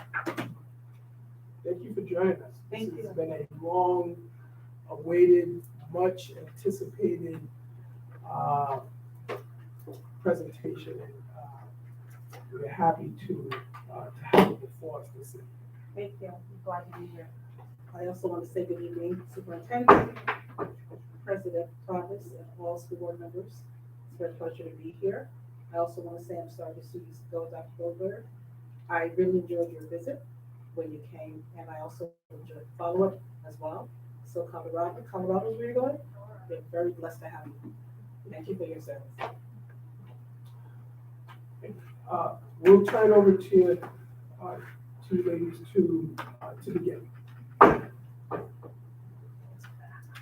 much time do we have? So what we typically do is, you can walk us through the PowerPoint, share with us what you think will be important for us to know, or anything that you want to dive into a little bit deeper. And then I believe, after the PowerPoint, there may be questions for board members. Okay. All right. Yeah. So I am Trita Collier-Dickinman, and I am glad to be here this evening. I have spent over 30 years in schools. I am the product of Hartford Public Schools in Connecticut, and I have been involved in DEI access work since about 1989. And in the last 4-5 years, I have been much more focused on equity work, working with school districts, especially after the killing of George Floyd, Breonna Taylor, etc. I think all of you know me, but I can reintroduce myself. My name is Nicole Youngman. It's a pleasure to be here. I've recently taken on the role of Chief Equity and Belonging Officer. Can you all hear me? Yes. Okay, great. And I have spent the last almost now 17 or 18 years here in Providence. I came here by way of Georgia, by way of Alaska, by way of California. And my first teaching experience was in South Central Los Angeles. That's when I caught the bug and really realized the inequities, particularly for Black and brown children, but also children of poverty. And rather than go to medical school, I still am here as an educator. Every now and then, I sometimes say, why did I do this? But I've never looked back. I've never regretted it. Our students really need strong schools and school systems, and people who have high expectations for them. So it's a pleasure to be back here doing this work, and I look forward to working with all of you. Do you mind to go back to the agenda? And I just want to share that as a middle child of seven children, all the name T's, first names, schools saved me. And so, so as we begin, we're going to share with you all a little bit about visions, beliefs, values, affirmations, and as you can see, an overview of the organizational equity audit, the results or findings, and then a little bit about the bullets and the themes and around creating alignment, as well as turning it over to Chloe to end with what's next and the Department of Equity and Belonging, which she now will be leading. So vision. PPSD is a district that has high expectations, as you can see. And throughout my beginnings here, I came upon this vision within the district through the racial and ethnic equity policy. Diversity, equity, and belonging. Belonging is a newer term, and the idea of decision-making and how systems exist, right? Why they exist, along with processes that are designed, and thinking about, we call them social identifiers, people who make up our schools, our communities, and then systemic racism as needing to be addressed. When we think about beliefs, we want to think about, obviously, moral compass, our moral responsibility, and how schools are places for kids like me, and I'm sure many of you, to be celebrated, to be affirmed, to be honored, and in that way, to be home away from home. And so as you think about a culture that celebrates advocacy, justice, especially for those who are historically marginalized or minoritized. And then always challenge, right? It's important to examine systems always and think about how do we disrupt inequity. And so as we think about these core beliefs and commitments and policies, we then will look at what would be next slide, and that's values and affirmations. And when we think about diversity, equity, and belonging, we have to think about the importance of affirming all identities. And we used to have the big 8 when I started this work, but now we've included things like languages and body image. And so as we begin to expand the ability to affirm all, we have to also keep in mind we don't always value all that our young people bring. And so it is important as we think about equity work that we would make a commitment to valuing and affirming all. So I just want to share with you that an equity audit is an opportunity to take a look within. And upon the departure or change in a department or structure, people often want to take a look to see what is happening within an organization, a department. So I just want to share that with regard to the audit, it was a matter of a range of conversations with staff within central office, within schools, as well as conducting a review of a range of sources that were provided to me, as well as the website and others. Within those parameters, I would also share with you that data was synthesized by what stood out, what was repeated by various stakeholders, and discrepancies and affirmations. And so as we think about the why of an audit, I want to make it clear that we are living in an ever-changing high-stakes environment, and we face challenges today. And so as I share with you this slide here, I want to express that the idea of working hard to embrace a number of these things, it's important to recognize these topics as what I would call buckets, things that showed up when we were looking at the idea of a committed district in providing equitable educational experiences to achieve measurable student growth success, developing a more compassionate and connected district and school culture, and then creating a world-class workforce, right? So while this is possible, right, there also is a need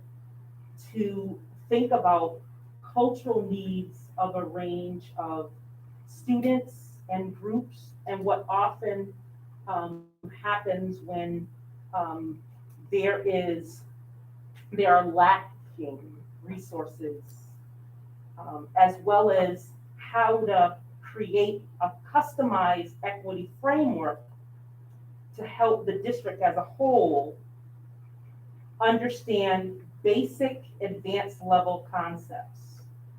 And so when we took a look at the impact of specific roles and people, and then as I mentioned to you, all the ways that we collected information, I came up with, and I work with someone who does my data, these 5 buckets. And so I want to share them with you by saying that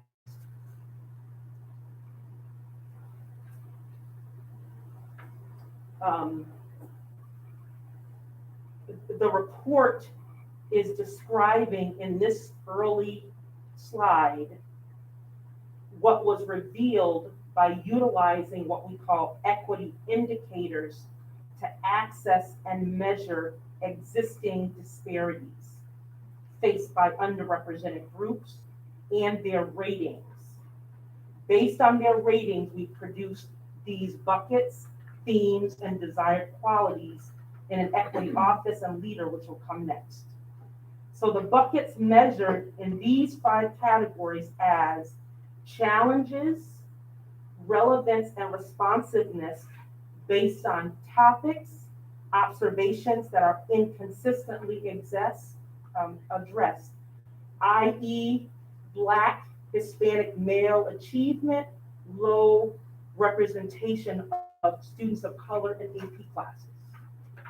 Next, significance as you think about shifts in demographics as real and substantial. And there we looked at the consideration of cultural needs, how they should be vital, as well as updating policies, procedures, and practices, i.e.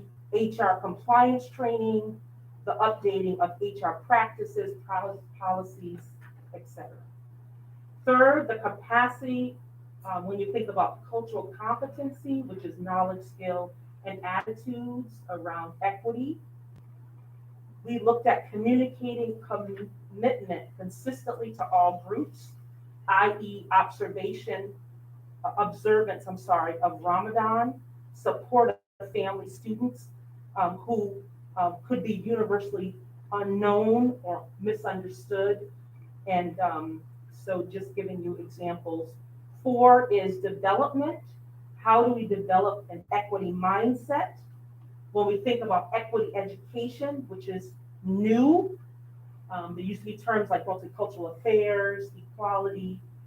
And so when we think about equity education, it being essential, we have to look at culture responsive teaching methods that are necessary today. Lastly, the establishment of inclusive communities, and that is thinking about growing understanding of common language, terms, norms toward proficiency. For example, Skyward updates needed to consistently recognize pronouns and create district-wide adherence to policies around needs of LGBTQ plus students, families, employees. So as I move to the next slide, thank you, Nicole, I want to share that therefore the buckets named previously demonstrate strong examples of barriers that could be created. And as you know, barriers can cause harm to the most vulnerable groups. Barriers to student success, belongingness, inclusion, a love for learning, finding one's passion, goes on and on. So PPSD being committed to providing equitable educational experiences to achieve the things I shared earlier around student growth, success, developing a more compassionate and connecting district and school culture and a world-class workforce, it's important to make sure barriers are removed.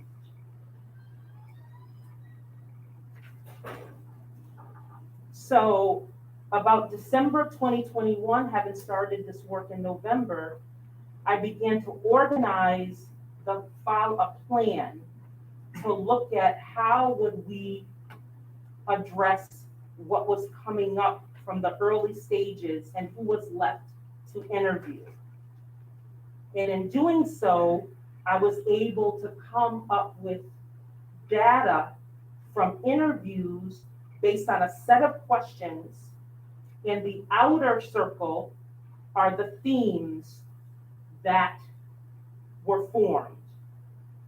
They are as follows. Talent gap analysis, community engagement, program management, roadmap, and the metrics that matter. And in that way, talent gap analysis as a theme is a way to look at projected training and hiring requirements within an organization. A process that would help determine gaps and think about how important is it for employees to have the cultural knowledge skills in order to perform at their highest. And then to be able to identify those projected trainings, hiring requirements, skills, competencies, as well as building them.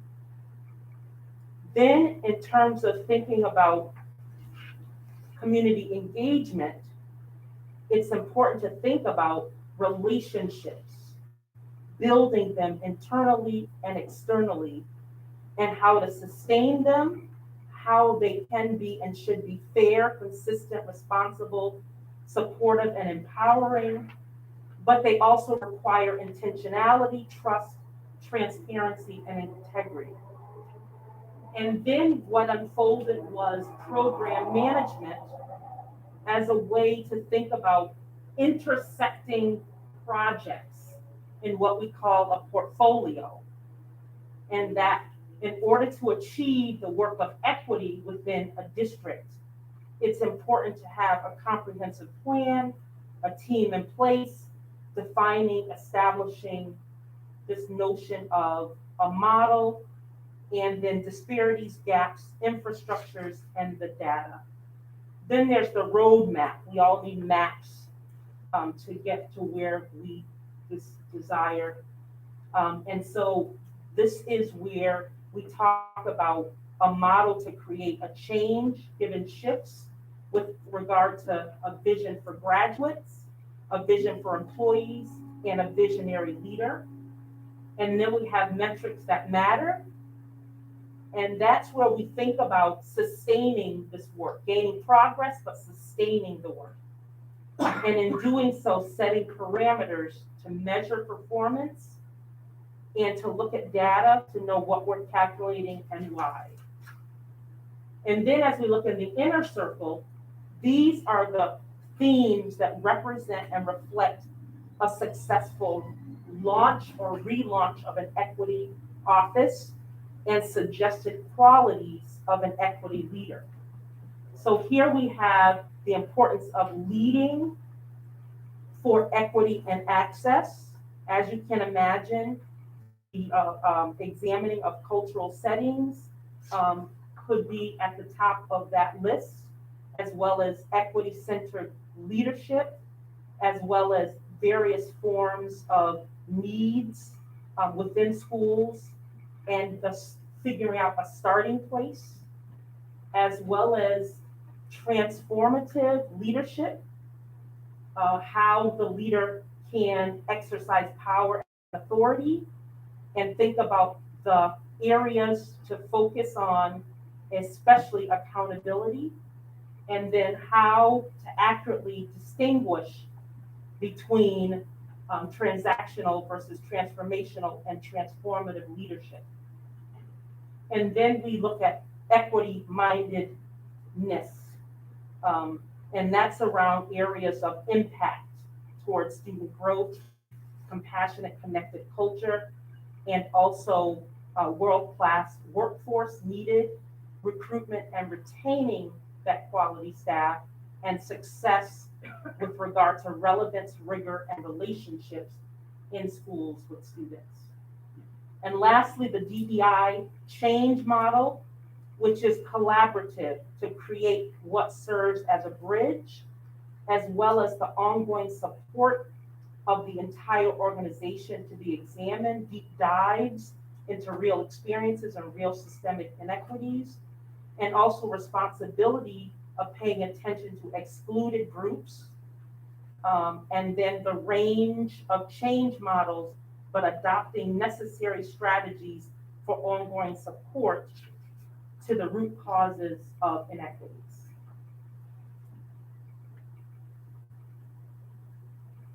So I just went over that.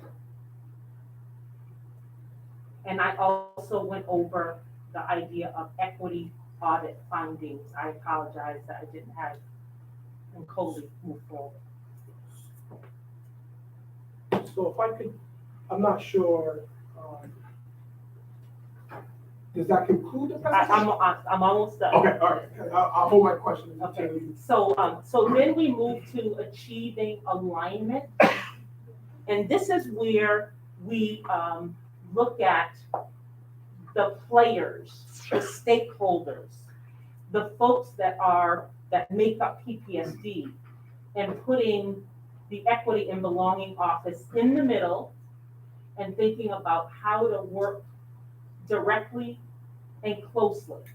The three at the bottom represent what would be entry points for new employees, for new students, and for families, and how to shore up those entrances, as well as thinking about managing communication and supporting work that overlaps with departments and the equity office. So achieving alignment, when we think about a department like an Equity and Belonging Office, cannot successfully achieve the recommendations within the findings without alignment, beginning with onboarding of families, new employees, and continued experiences in the district. So these are the recommendations that I made following the findings: onboarding of a Chief Equity and Belonging Officer, and then supporting the rollout and implementation of equity plans, the relaunching of an office and the initiatives, community partners, grants, vendors, communicating equity statement, mission, vision, which is unknown by many people within PPSD, formalizing these plans, establishing work teams, conducting culture climate surveys, and then prioritizing these initiatives around minoritized members, enhancing entry points, as I mentioned before, reviewing, repairing infrastructures, where are policies on the website, when are they going to be updated, recruiting, retaining world-class workforce, revising compliance training and onboarding processes, overseeing measures for progress in those areas I shared before, and then creating ongoing professional development in a number of ways stated there. So I can turn it over to Nkoli.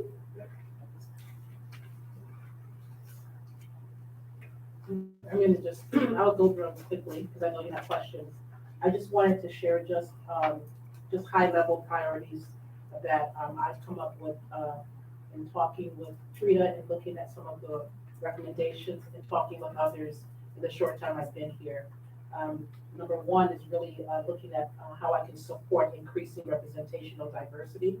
And I have already created a few indicators on how that could be done. That's going to require quite a bit of collaboration with other departments here in central office, and also with schools, administrators, but really looking at how we can do that in a way that we heard earlier from some of the teachers and from Mary Beth and Jeremy, the concern around not only hiring, but also retaining.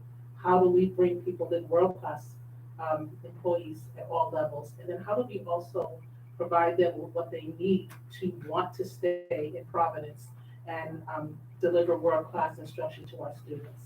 So that's number one. Number two, building and supporting and aligning partnerships. My predecessor, who I have great respect for, Dr. Barbara Mullins, did a lot of work in getting in grants, building some really strong relationships with high profile vendors, and just reestablishing those connections, meeting with those individuals and groups to get a restart, taking a look at those grants and seeing how we can put some of that work into action as soon as possible. And number three, improving the climate and culture. This work has to be seen as bridge building. And it's delicate work. We're very well aware of that. Read any newspaper, look at the news, stand in the restroom, lay at the water fountain. People have varying ideas of what it means to talk about equity and belonging. And there's a lot of fear. And understandably, it's something that is uncharted territory for many. And so figuring out ways to collaborate with as many people as possible, especially teachers, especially students, our families, and in a variety of ways. So that's the third priority. And some of these indicators will probably add some more. We may take some off, but those are the three high-level priorities. Very quickly, there are some things that I haven't just been sitting in my office twiddling my thumbs. I've tried to do some work over the last couple of weeks since I've been here with some really good people, reconnecting with people here at central office, also meeting a lot of the new folks, and some of the people that have been here have changed roles, so getting to know them and having conversations about how our work intersects and how we can work together on some higher level projects. Also trying to figure out, excuse me, I promise you that it's allergies. Trying to figure out what the performance metrics will be for this work. How will we know that we're actually moving the needle? How will you know? How will the public know? How will schools know? What does it feel like? What does it look like? And so that'll be some of that work that will happen as well in a very early part, based on the equity audit and recommendations that Trina has shared with you today. And once again, you'll see over and over again, re-engaging vendors and grantors. That's a really big piece. Restarting the Department of Equity and Belonging. I've got to develop a team, got to hire some folks. This is a huge amount of work with lots of legs and arms, and we need people to do that work, smart people who want to learn and who also want to share the work. And so very soon we'll be hiring at least one director and securing an intern, hopefully, to help build some capacity for this work. And also creating some work sessions very early on. We have a Teacher Leader Academy starting on Monday. So we already have some sessions scheduled on the 1st. We have 2 sessions. We'll be meeting with coaches briefly, but then we'll be doing a presentation for administrators. And then on the 16th and 18th, we have some workshops that we'll be offering to teachers that are going live on August 1st. So I'm excited about that work. Also, next steps, developing identity. As you heard, we have to have an identity for this office. It needs to be very clear what it is and what it is not for everyone. And that's going to be a work in progress. Also, reviewing and updating some of our policies and guidelines. I was very happy. I've been away from school board meetings for about 3 years. And so I was really happy to hear about some of the policies that are coming up, very well needed. But really making sure that there's an equity lens on all of our policies. And going back to some of the ones that we've already established, like our racial ethnicity policy, which is really rich, but I think there might be some opportunities to take a look at it and see if the language is it inclusive enough for all members? And then the policy that I love the most that I don't think enough people in the district know about is our beliefs and commitments policy. Going back to that and sharing that, making sure that our community, our school community, our external community really knows about those policies and what they mean for this department. Also, professional development, that's a huge bucket in itself, and we'll be delivering that in a variety of ways. Some opportunities maybe to have some, I'd like to have some equity leadership teams, one in every school, but you can't just throw that together and not give people professional development. So a thoughtful plan on how to bring people along so that you can build capacity at the school level. And also, how do we engage students? I'm a big fan of student advocacy and creating groups in schools for students to be able to engage, to teach them how to organize, giving them some strong professional development. It's amazing what comes from students when you give them the opportunity. How do we build that as well? And then engagement. How do we really bring people along, students, our central office within this building, making sure that everyone understands what this office has to offer and how we can actually support all of the work that's happening here. And then, of course, start planning for year two very shortly, because year two will be here, as you know, as soon as we blink, it'll be June. So making sure that we're also getting things ready for the following year. Thank you. Thank you. Okay, I'm gonna just begin with a couple of questions and a couple of comments. First, I want to congratulate you, Dr. Onye, on your new appointment with your institutional knowledge and certainly your commitment to equity. I believe it's a fine choice to have you in this role, and we are excited to see what you would do moving forward. I have a couple of questions. You mentioned, it was my very first question. You mentioned Dr. Mullen and her work in terms of grants and vendors. And I remember while she was here that there was some funding that had came in, particularly in the equity office. Ms. Trina, I'm not sure while you were doing your audit, if you were aware of any funding that was left in that office. Yes. I'm not sure if you could speak to any funding that was potentially left in that office. Yes. As you did your audit, but if you can, please. Yes, so there is likely about 500, between 400 and 500 monies. They have been allocated under a set of a proposal, and I have been in communication with folks around that kind of money, and there are also other grants, so that there would be a transition from the Dr. Mullen's leadership to Dr. Onye, and the ability to revise and rethink how to use these monies that were allocated under one grant topic subject. Okay, so my understanding from my recollection, that there was, I believe it was close to $500,000. I don't know if it was The Gates. The Nellie Mae. So there's this. Go. I'm so sorry. Go ahead, please. I didn't mean to be rude. So the Gates Foundation, right, and that's about 400,000. Okay. Then there's the Nellie Mae grant, which is a combined grant. It pays for an office team member under the PPSD grant, but then there are community partners that hold a grant of about 600,000, and that would be serving in the role of creating PD within PPSD. Okay, so as of today, Nicole, Dr. Onye has access to this funding to begin PD and other equity-related initiatives. I would say that there needs to be a conversation because of the pause that took place as to just a conversation to recommit to that work.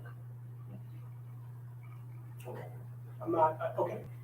I'm looking forward to that conversation. And if Nicole, Dr. Onye, if you have not had that conversation, I would strongly encourage that conversation to happen immediately, because I do remember this funding being there, and I'm glad to hear that it's still there in some capacity. Now we need to hit the switch and put that into motion. Yeah, and she is apprised of the things I've gathered in both a dashboard and in a portfolio of the things that are outstanding, and for her to be able to design, redesign, and then communicate with these vendors as well as grantors. My final question for you would be, in your equity audit, I heard you reference that you spoke to you interviewed certain folks. I'm curious if you had the opportunity to speak with community leaders, students,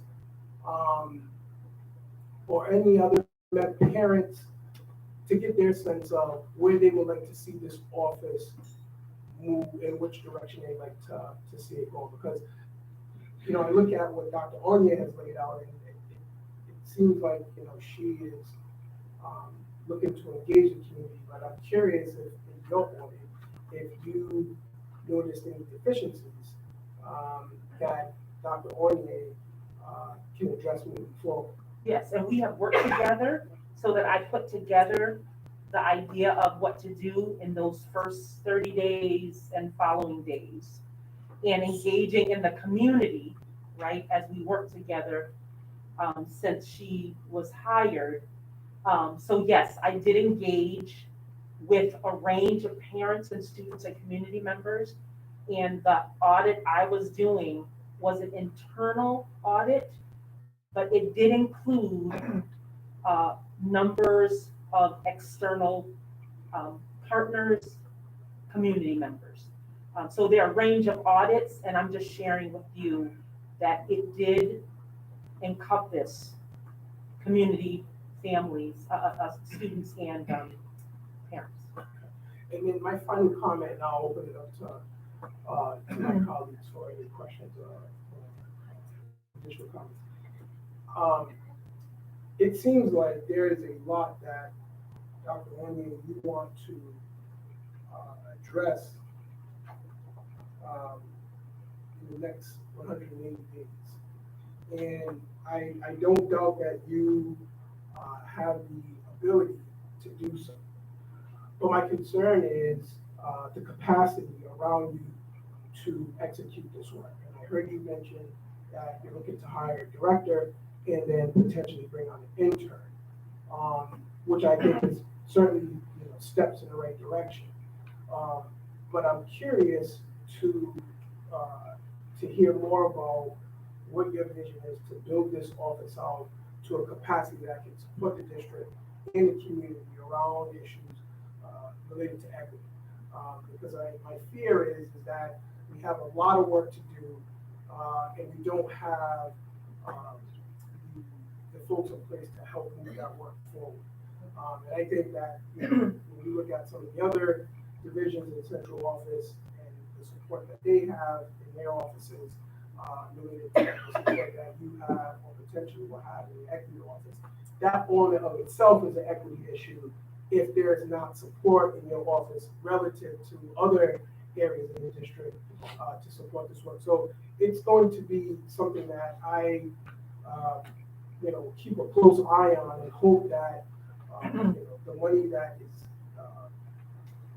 that is there, waiting to be dispersed, can also use to, add more support to the equity office to make sure that we have enough folks in place to meet the benchmarks here that you have laid out.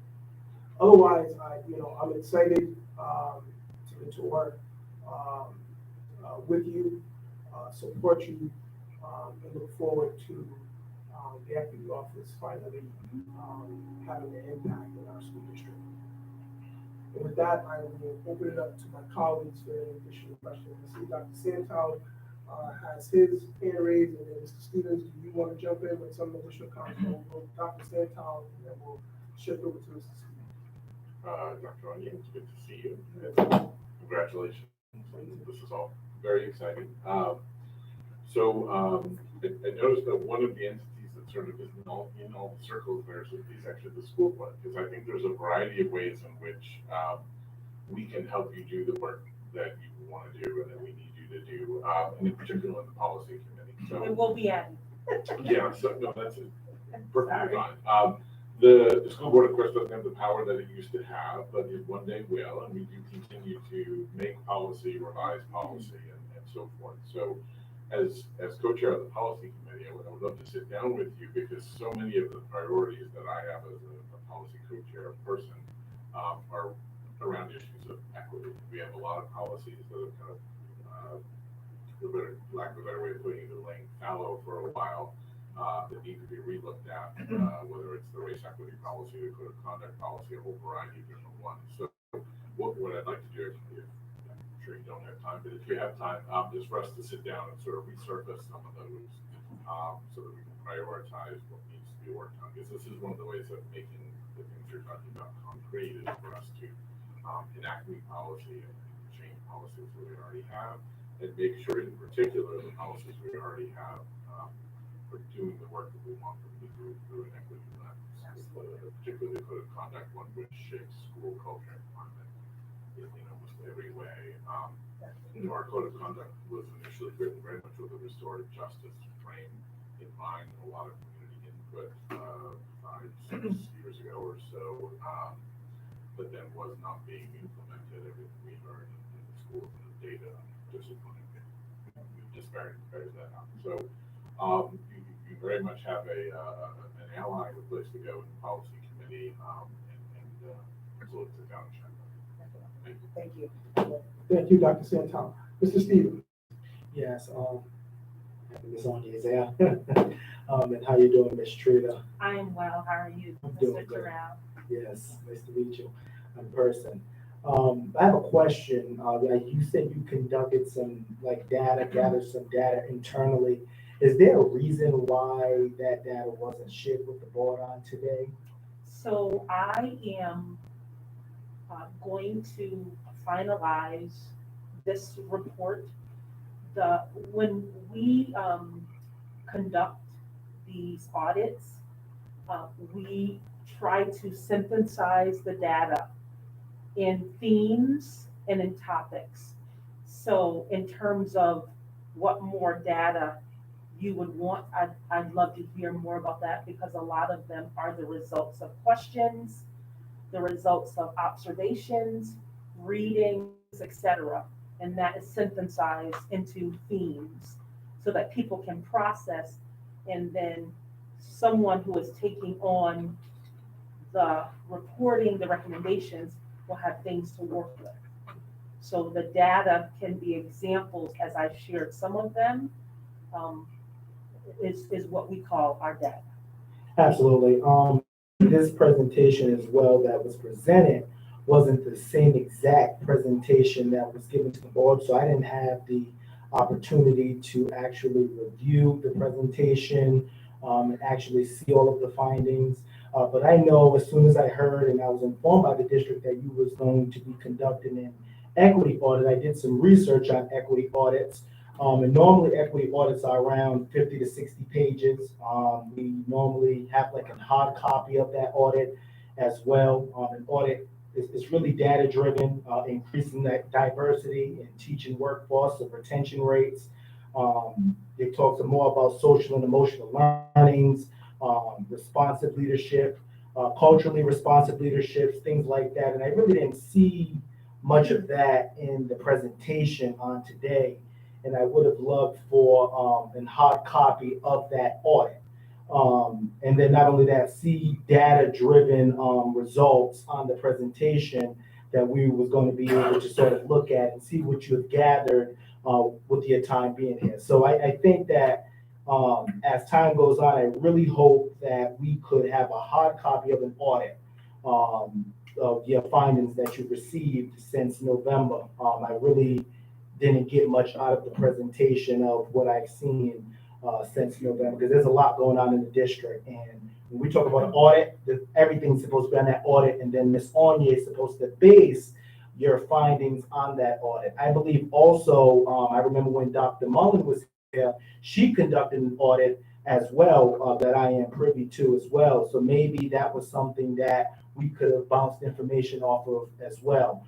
But is there like do you have a plan to get us a hard copy of an audit, to have all of the data on there, talking about culture responsive leaderships, talking about retention rates, things like that, curriculums? If I may comment, that an equity audit has a variety of plans, executions, and ways that they're conducted.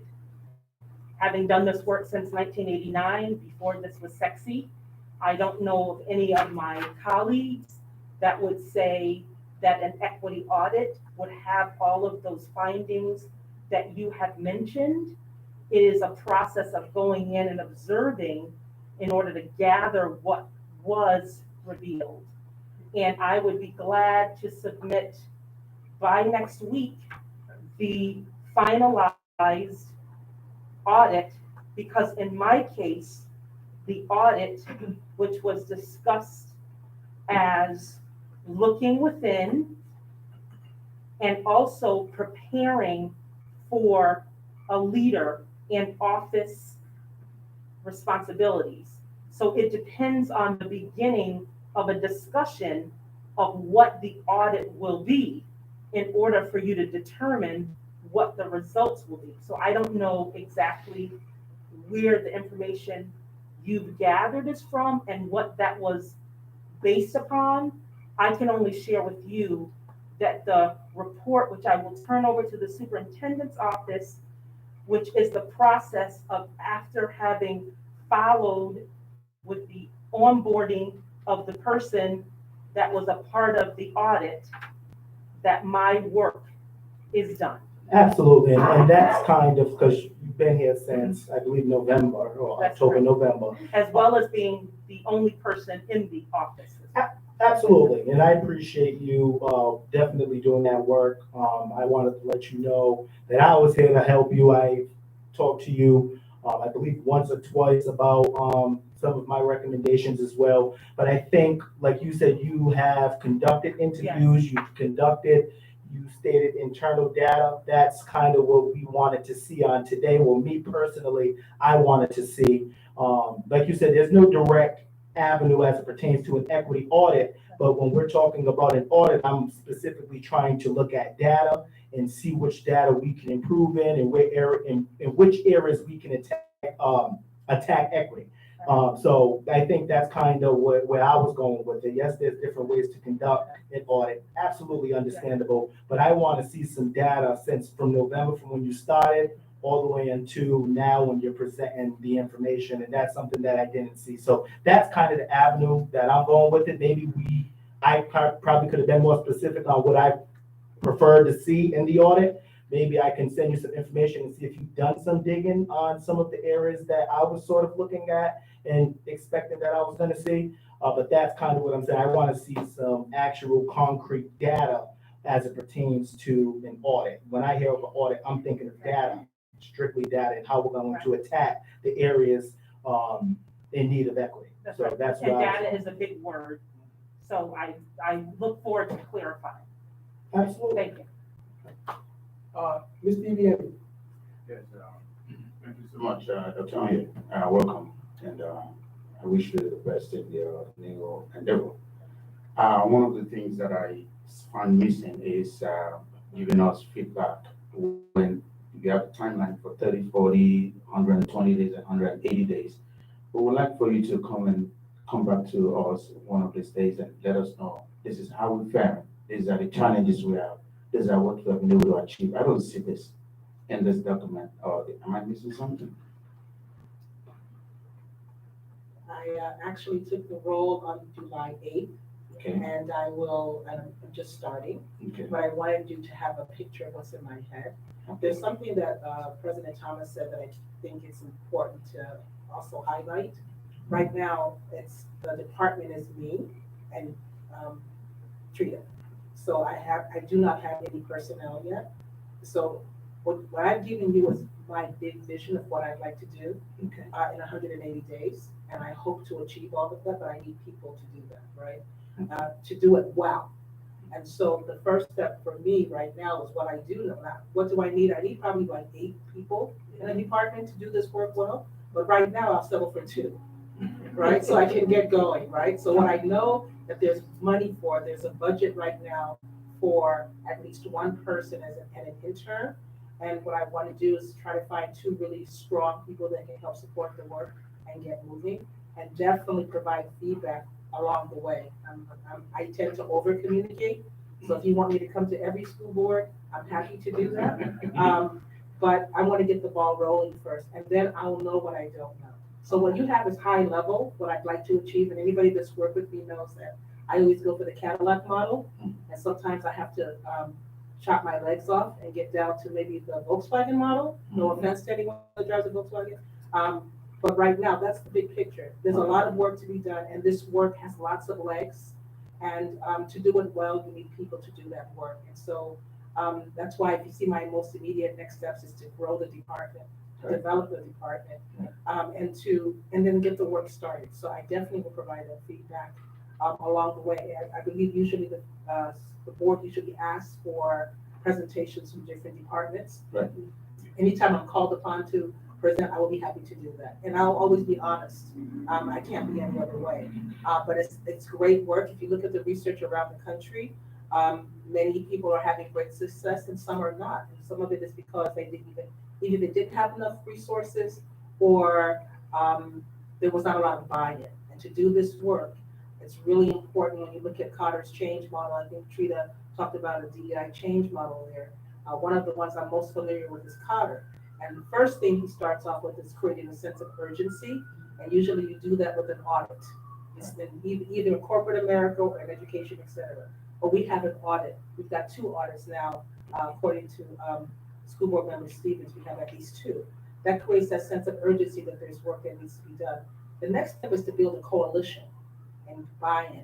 That starts with building that coalition within my department. Also making connections with people here in central office, because a lot of this work kind of bleeds into the work of others. So when we talk about retention and hiring, right, that's generally housed in human resources. When we talk about instruction, professional development, that's in the wheelhouse of instruction. When we talk about finances, that's in the finance department. So it's also building a culture here that, hey, there's a new department in town, and it's a little different because it kind of has legs in other people's houses, and how do we bring everybody together so that we can work towards the same end? So yes, you have the Cadillac model. I'm hoping to stick with that model, but if I have to change a little bit, and this is like 5 or 6 year work. This is long-term work, but it's the right work. I think we're in a place now where this is the work that we need to do, and equity has to be part of everything we do.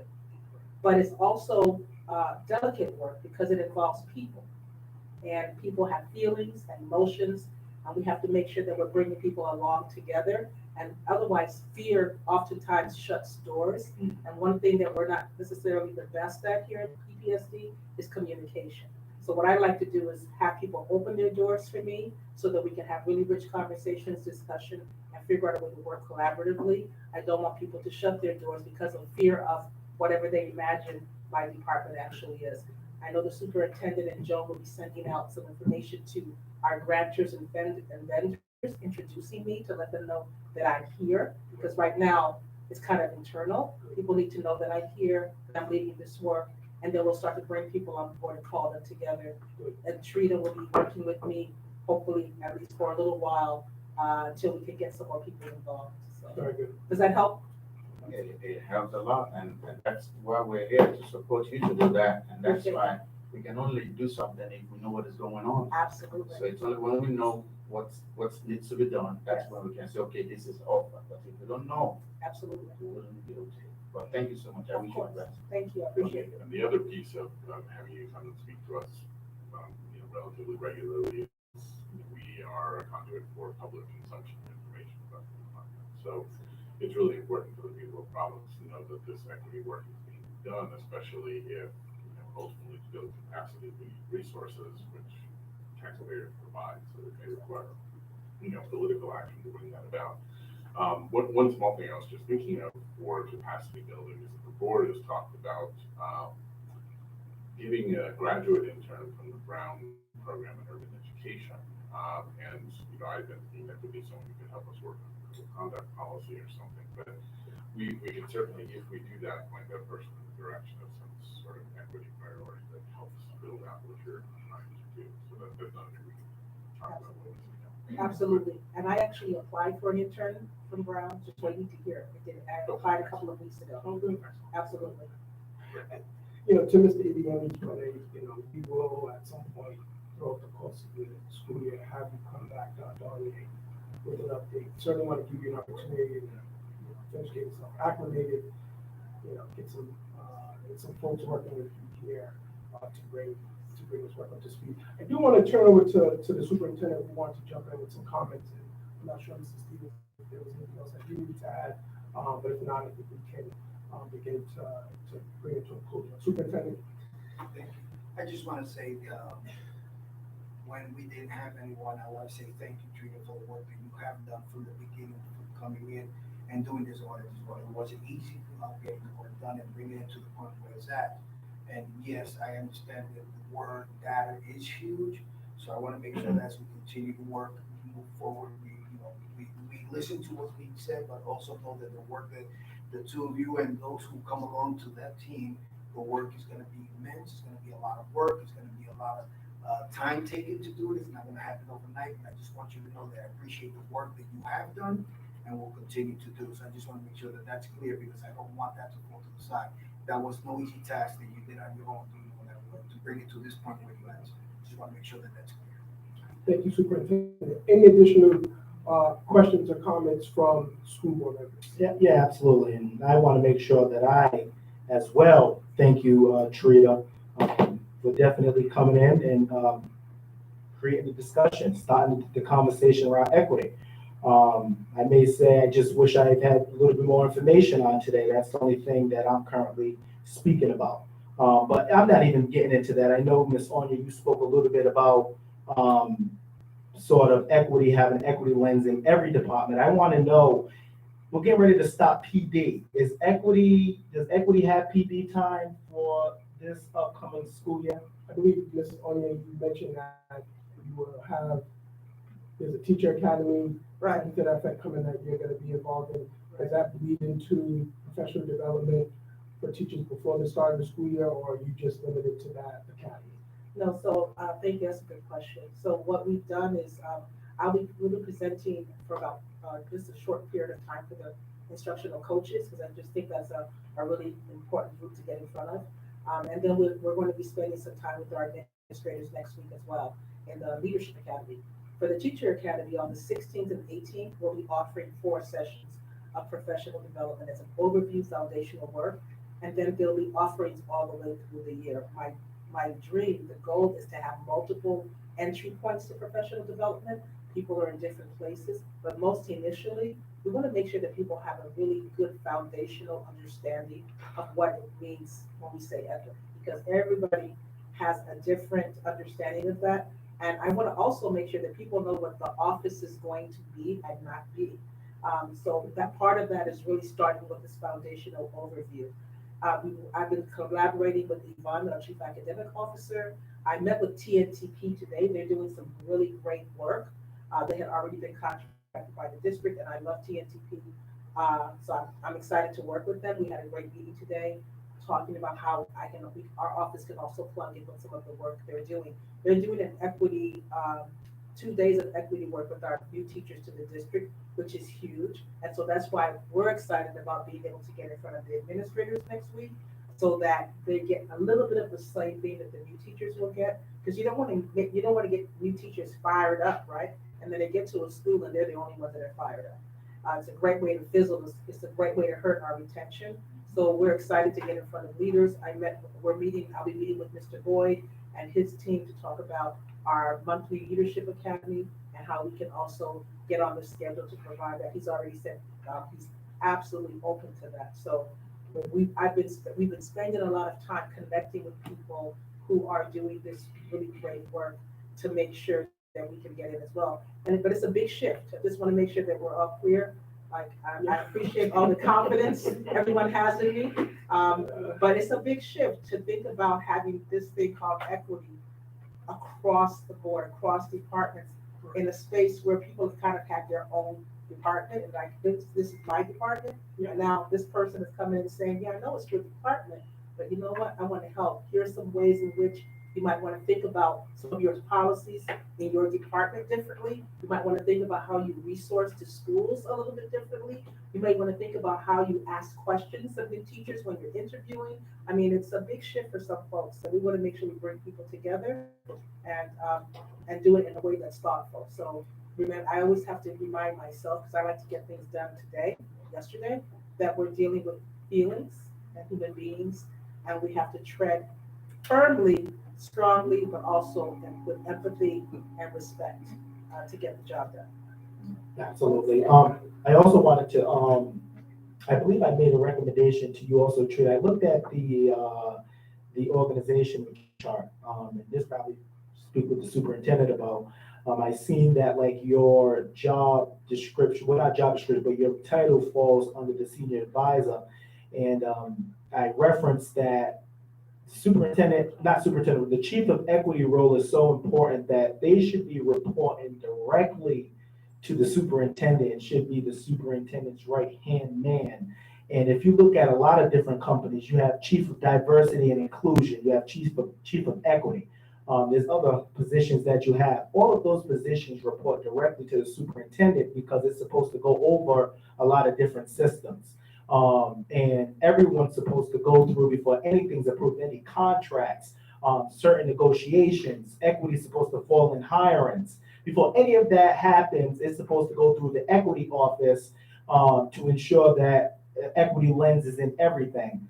And I think that that's just one concern that I have as it pertains to where the title is of her name under the org chart. I would prefer, me personally, not speaking on behalf of the full board, that title changes and she reports directly to the superintendent. I'm sorry, so the title is, that you believe it is? The org chart. So the org chart. No, the title, she is the chief equity. Correct. Okay. I thought. No. Yeah, okay. Sorry about that. Sorry for the confusion.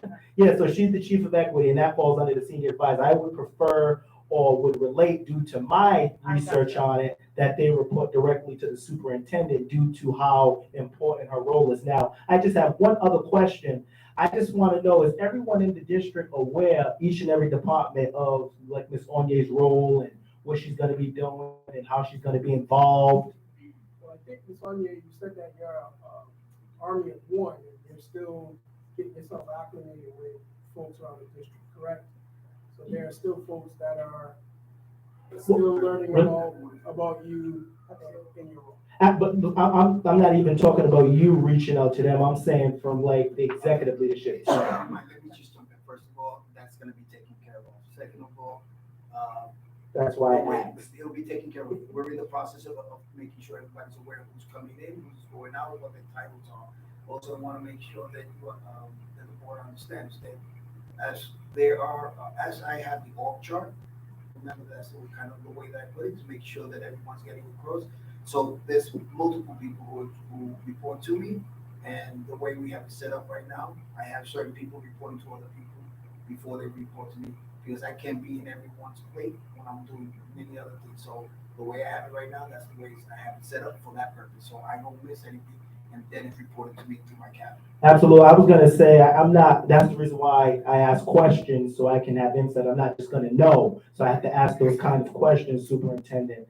And then, yes, I see the way it's set up, but like I said, my preference would be that the Chief of Equity reports directly to the Superintendent because of the importance of that role.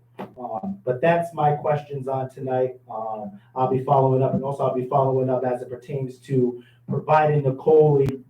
Nicole Onye with more FTEs, because I think that that's important when we are going years and years of years going back, talking about oppression and discrimination and racism.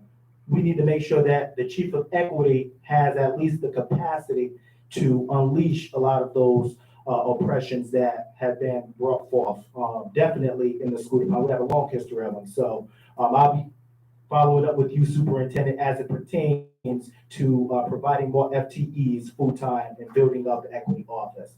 Those are my questions on tonight. If I could just make one more comment Sure. about the need for support of an equity leader, given these times we're living in politically and otherwise, that the idea that rollout of work would have the approval of the superintendent and the board, because not everybody feels the same about equity work. And so I just wanted to share that as well. Very good point. Thank you. And I want to thank you as well, Ms. Trina, for your Thank you, President Thomas. keeping this ball rolling. I just have one thought in terms of data, and then we can bring it to a close. I heard you mention there's different ways of collecting data, and that's true. I think we were maybe going forward, we can drill down on data related to graduation rates, dropout rates, state assessments, and kind of hone in on some of those figures and where there is gaps in equity for our students. Absolutely. And I'm not saying that you didn't do that. I know you had a specific lens and focus, absolutely. but maybe going forward, Dr. Onye, that could also be a part of, the lens that you look at this work through and provide us with some of that data. Absolutely. So I already met with Jen Carney. Once again, I'm figuring out who everyone is. So I'm like a little, mouse running around trying to figure out what do you do? Understood. So I sat down with Jen Carney, had a great conversation with her. I have a lot of questions that for her. She told me to send her the questions, and she's going to pull the data for me. Perfect. And a lot of the questions are exactly what you just mentioned. Also, I'm interested to see what the representation looks like in each of our schools, comparatively, student population versus staff population. Also, even our office staff.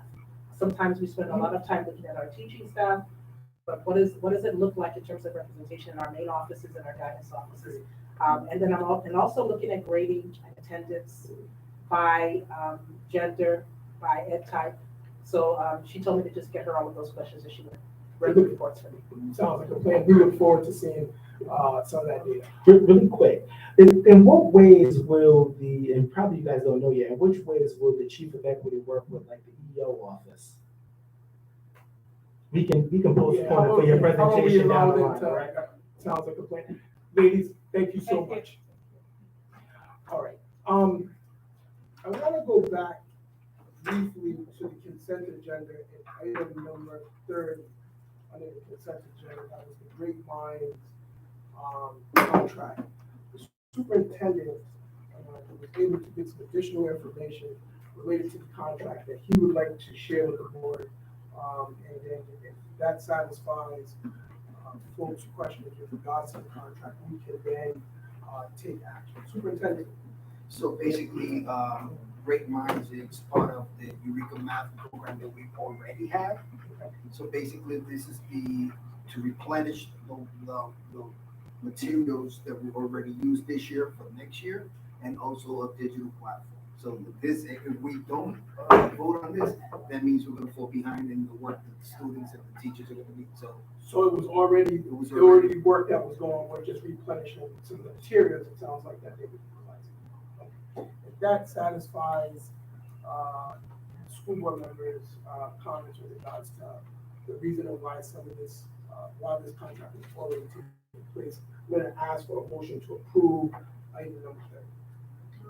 Motion's been made by Dr. Goldberg, is there a second? Seconded by, Dr. Santel. All those in favor signify by saying aye. Aye. Any opposed? Any abstentions? Motion carries. Okay. Next on the, agenda is executive session. Mr. Ruggiero has informed me that the executive session item, is been continued, so we will not, go into executive session tonight. And so that brings us to adjourn. Is there a motion to adjourn? Motion been made by Mr. Stevens, is there a second? Seconded by Dr. Santel, seconded by Dr. Goldberg. I want to thank you again for your service. All those in favor signify by saying aye. Aye. Motion carries. Thank you again.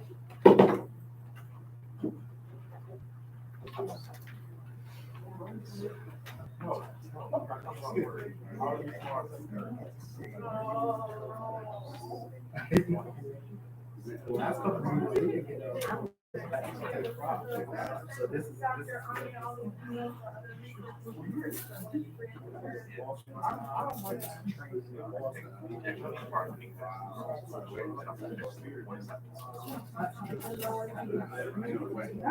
Oh, we're downtown, I believe it's down there. I'm not too sure.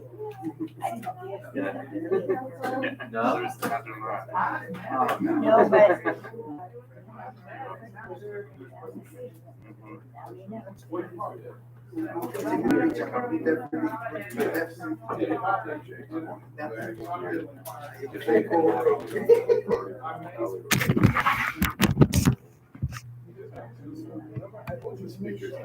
You remember? All right, so now we're even superintendent? Okay. All right.